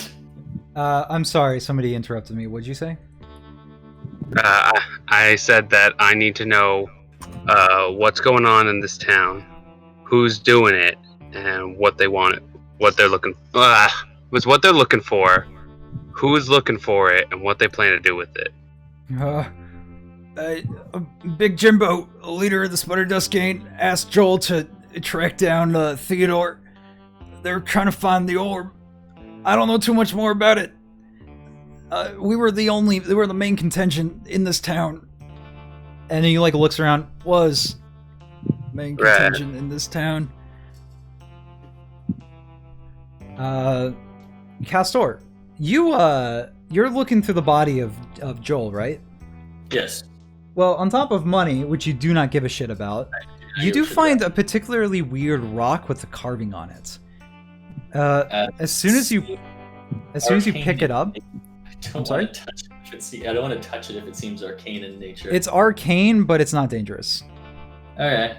Well, I'm not sure I know that, so I'll carefully pick it up with a piece of cloth or something. Yeah, as soon as you do, you hear something on the other side of the stone. You hear, Joel, come in. Yes, my name is Joel, as my friends have recently called me. My name is Joe. Do you actually Man. say that? Yes, Damn Who the it! fuck I are was you? like, Joel. No, you ain't Joel. You don't sound none like him. I sound exactly like Joel. No. bring, All right. bring it here. Bring it here. Deception real check, fast. I suppose. Come on. DC's high. You didn't exactly act like Joel at all. Nope. 8, okay. Damn it. You hear a pause for a moment. It's just like, all right, I don't know who the fuck you are, but I'm busy right now, so I'll take care of that shit in fucking Wayfinder in a second. You there? Fine, we have a deal. 100 gold. Now tell me what I want to know. Shit. Where the hell. fuck is my orb? And you hear a pause for a moment. Can I talk into this thing? I can talk into this thing, right? You can. It's a message stone. And say, 200 gold to keep quiet. The person on the other end does not hear that. I don't think. Yeah. Okay. Yeah, it's directly like between the two of them. I think. Now tell me what I want to know. If you guys can hear it, then presumably they would hear it. After a I just pause, heard your. No, you hear it. Nobody else hears the conversation with the message stuff. Okay. Clayton Draze. What a pissant like that one with. Oh, is that right? Well then, I guess I'm heading to Wayfinder. You, whoever the fuck you are on the other line, I'm coming to skin you alive. And then you hear a smash. Yeah, as soon as you say try me, you hear a smash as the other end of the connection is broken. The stone loses its magic as its other end of the line is cut. Castor. Be like, Clayton, Yeah. I think you're gonna have some friends coming by for dinner. Just what I needed, another fucking bounty.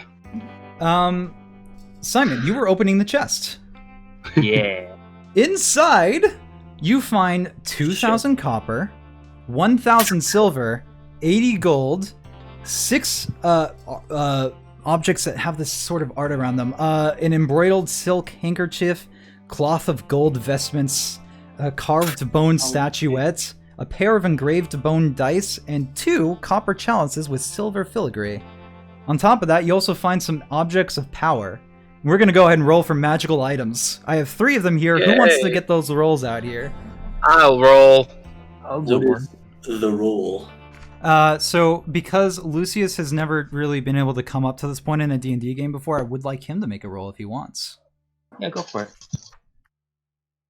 It's a D100, right? It's a D100, and we are rolling on a certain table. So there's actually a really good chance to find stuff. By the way, this roll, the loot that was determined here, was the one I asked Simon for that one night. Oh, yeah, Yeah. you rolled pretty high. You rolled pretty Alright. damn fucking good. I got a 6. Fuck me, alright. We'll figure out what that is in just a moment. Everybody else give me a roll. Can I get a refresher on what the money was? Yeah, absolutely. I have my notes. So there's 2,000 copper. There's 2,000 copper, 1,000 silver, and 80 gold, as well as various valuable artistic objects. Which we'll get into that in a moment. So Lucius rolled, Castor rolled. Okay, so he has some pretty good rolls. Let's see here. Clayton was the one that picked it up, so it would be filled with that. Okay, how about this? Clayton, go ahead and give me a D100 roll. The higher you roll, the more hyper-specific this is. Oh shit, okay. Yeah. Oh shit, my- okay. Oh shit, boy. What type of weapon would you like outside of a gun? Ooh, what It can't else be a am I- gun. It can be a melee weapon of some kinds. Maybe a crossbow, but it's... So no gun, you said? no No gun. gun. because It's fine. That- It's that's fine. gonna clash with your whole gun thing you have going on right Yeah, now. it's fine. Because you know what I'm proficient in all martial weapons. I'll take ooh, sword. You'll take a short sword? water gun. Well, I'm going with short sword because for the sole purpose of I think I can hold a light weapon in my offhand. Yeah, you can, and then attack And with it. yeah, and I can't do it with a rapier, so I have to go short sword. Alright, so you found a battle axe.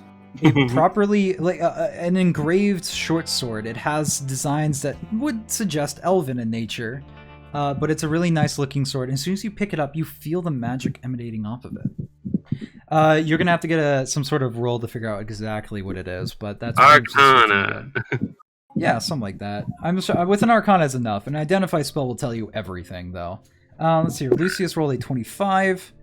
Ooh, inside the chest, Lucius, you find a pair of greenish boots that are they themselves elven in design. Okay. And then Castor rolled a 66. Let's see what he got. You find a set of chainmail but it's not steel. It's made out of. It seems to be this greenish metal.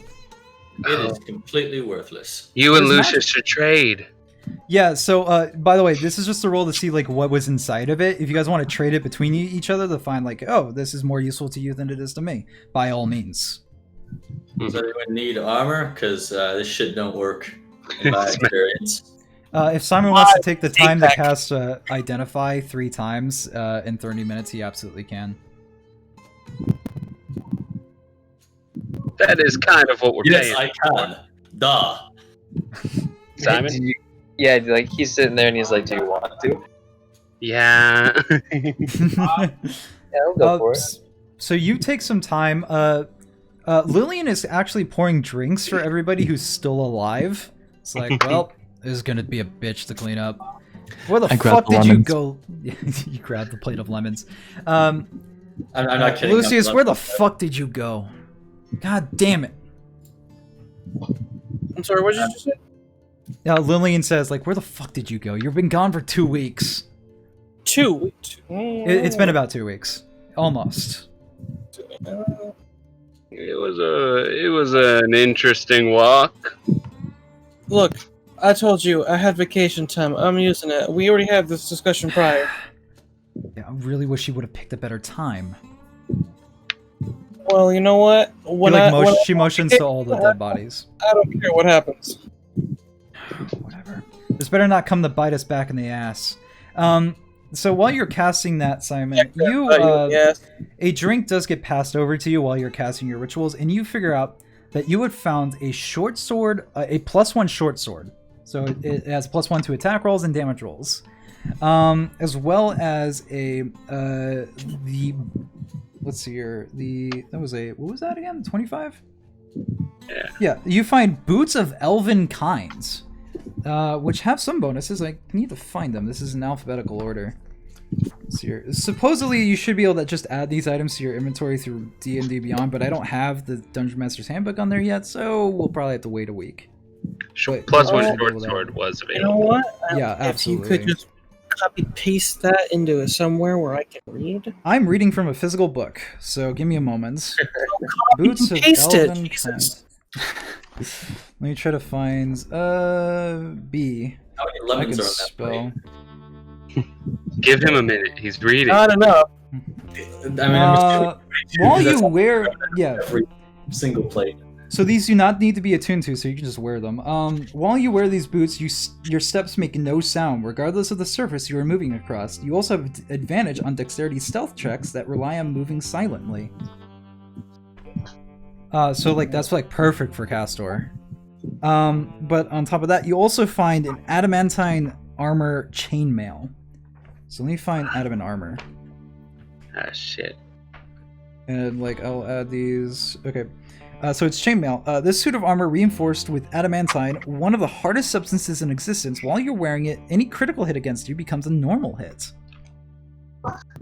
Is it chain mail or a chain shirt? It's chainmail. Damn it. That's the luck. No one can use it. Just one more higher, and it would have been a chain shirt. But 66, Damn it. not 67. Ah, Yeah. So I would have those are the. It's worth I'm gonna go thousands. ahead and write down. Yeah, Yeah, stuff's worth quite a bit. Yeah. Yeah, we're gonna have to find a way to sell that and a way to put that money to use. Just go back to Lexington. That takes time. That's downtime type stuff. Real That fast and just, let's see here. So, boots of elven kinds, and then Don't worry, I googled it. God. I'm sorry. I'm busy. Jesus Christ, dude. I'm not your slave. Wow. That's where you're wrong, kiddo. Exactly. All right. So I just wrote down the magical items you got, so we can We're look the those up players. later. You're the slaves to the players. That's how it works. All right. So you guys all sit around the table looking at the loot that you got. You can distribute that money however you want. Those art objects, if anybody wants to take a look at them, can determine their worth. Nice. What were the other items again? Embroidered silk handkerchief. Here, I'll just copy them down real fast. There you go. Oh, cool. You don't know what they're worth, but they look expensive. I do. I'll have to I'm get pretty that. sure you can find those in D&D Beyond and just add them to your inventory. So if you want to divvy those up as well, you can. I don't pick any of them up. Yeah, all right. If If you want to search bodies, I'll fucking calculate all that later. Yeah, I'll be searching bodies and Yeah, we'll do that like during our week of downtime. So that's actually there's one last thing I want to do. all right, what do you want to do? Any of these people have a dagger on them? Yeah, one or two. I'm gonna take one of their daggers. I'm gonna take out the wanted poster for Joel, Dead or Alive, and I'm just gonna fucking like stab the wanted poster into his chest. That's right, dude. You picked up wanted posters before we started, so absolutely. Nice. So yeah, you can like collect that bounty as well. Clayton eyes that nervously, like, oh shit. We'll send Simon to collect the bounty or something. He doesn't have any heat on. What do you want to do with the bandit that's still living? He works at the bar now. he can clean this up.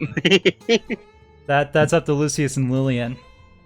Alright. But if you tell him to start cleaning shit up, he'll take the broom from Lillian, who's like mopping all the blood up. It's like, I'll do it. Yep. That's me. Alright. And Good Lillian boy. just goes to sit down. It's like, you better fucking damn right. So that actually officially marks the end of the Gnome's Gold, our first adventure. And as such, everybody levels up. Yeah. Awesome. Everybody's level 3 now. You can discuss how you want to level up throughout the week, as well as I also want to give you guys a notice that you get 2 weeks of downtime. Oh, rad. I'm So gonna roll start my thinking- hit dice right now, real fast. All right, Did you yeah, say- you can absolutely do that. 4 extra hit points. We see that's That's a 2. bad. Yep, that's bad, but it's not awful. Yeah, so on D&D Beyond, you would only add the 2 because it automatically adds your con modifier. Just letting you know. Right. Oh yeah, baby! Oh, hell yes. Oh, I am Nice. the tank. So Lucius, leveling up. So whenever you gain a level, you go ahead and roll your hit dice to add it to your HP maximum. So you can go ahead and roll what your hit die is. I think for a bard, it's a D8? Question mark. Yes. So let's just. It is say a D8. Yeah, it's a D8. So go ahead and roll. You can go ahead and roll a D8 now and add that to your health. Nice, that's pretty good. That's really good. So you can add that 6 to your health on D&D Beyond when you level up. As far as that goes, like you guys got some pretty cool. I'm gonna change the music because this is the end of the session. So yeah, as the bandit works tirelessly to clean up the saloon of the Devil's Bard, make sure everything's back in shape. He is being put to the fucking work, but he's getting it done out of fear of fucking dying. You know, because of some information you got from him, that Joel's group was the main group of the Spider Dust Gang here, and for right now, it's pretty much bandit free outside of the ones, Clayton, that you know that are in town, but they're not the type to cause trouble like this. Fucking music. Yeah.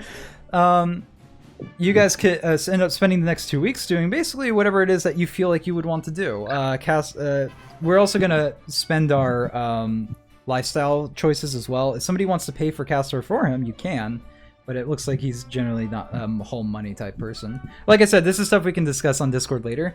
But to kind of wrap up what happens, Clayton and Lucius were hired to hunt down Dreavis, a man that had stolen money and blueprints from a Theodore Grognak.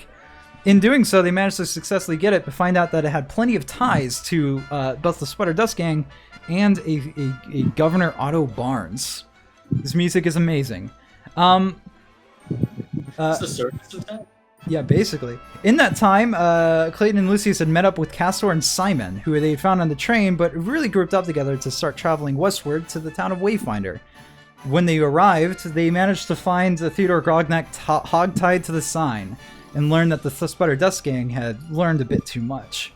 They had also decided to cause plenty of problems in town, and attack Lillian and her bar, the Devil's Tail.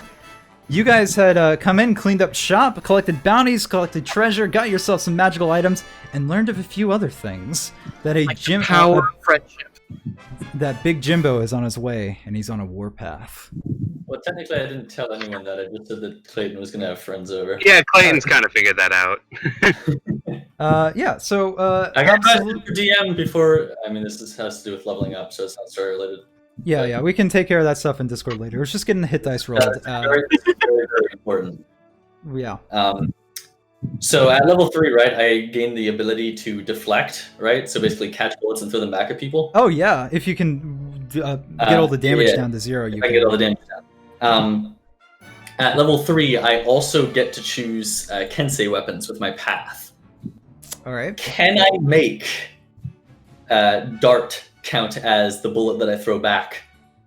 Actually, I might not need to. Let me that, because I think it may count. Like if I do that, it counts as a monk weapon. I don't know if it counts as a Kensei weapon. Yeah, you're gonna have to look that up. I'm gonna say it's an improvised weapon, but under the guise of a monk weapon. So it's a little hard to figure out. So we'll definitely talk about that throughout the week to get that down. But other than that, you guys got gold to divvy up. You got magic items. You got some wealth going on here. Some story ties to other shit that's gonna happen later. In 2 weeks of downtime. I'm fucking glad that Castor didn't die. Me too. I'm glad that someone else got hit once at least. Hey, I got hit 6 times. I took steps to ensure I didn't get hit, and you literally John Cena'd into the middle of a fight. That's kind of how it happens. All right, so okay, we're gonna go my ahead. XP has gone up by 2 already, but if fucking everyone's rolling 23s every time. I don't know, dude. That's the luck of the dice. I don't know. Literally every time. That means you rolled 18s and 19. I'm gonna go ahead and get the stream sorted. So everybody that's watching and listening in, I don't know who is. Now we're starting the stream. Yeah. No, we're stopping it. My bad. Everybody stopping by and watched. Thanks for watching, and adios. Anybody else want to say goodbye? Or just like fuck you guys. Thank you for coming up and showing up if you did. Hello. Follow my example and don't die. Sorry for my foghorn leghorn accent, but it fits the character. That's it. Oh shit. All right. We'll be back next Thursday to continue this game. Bye bye.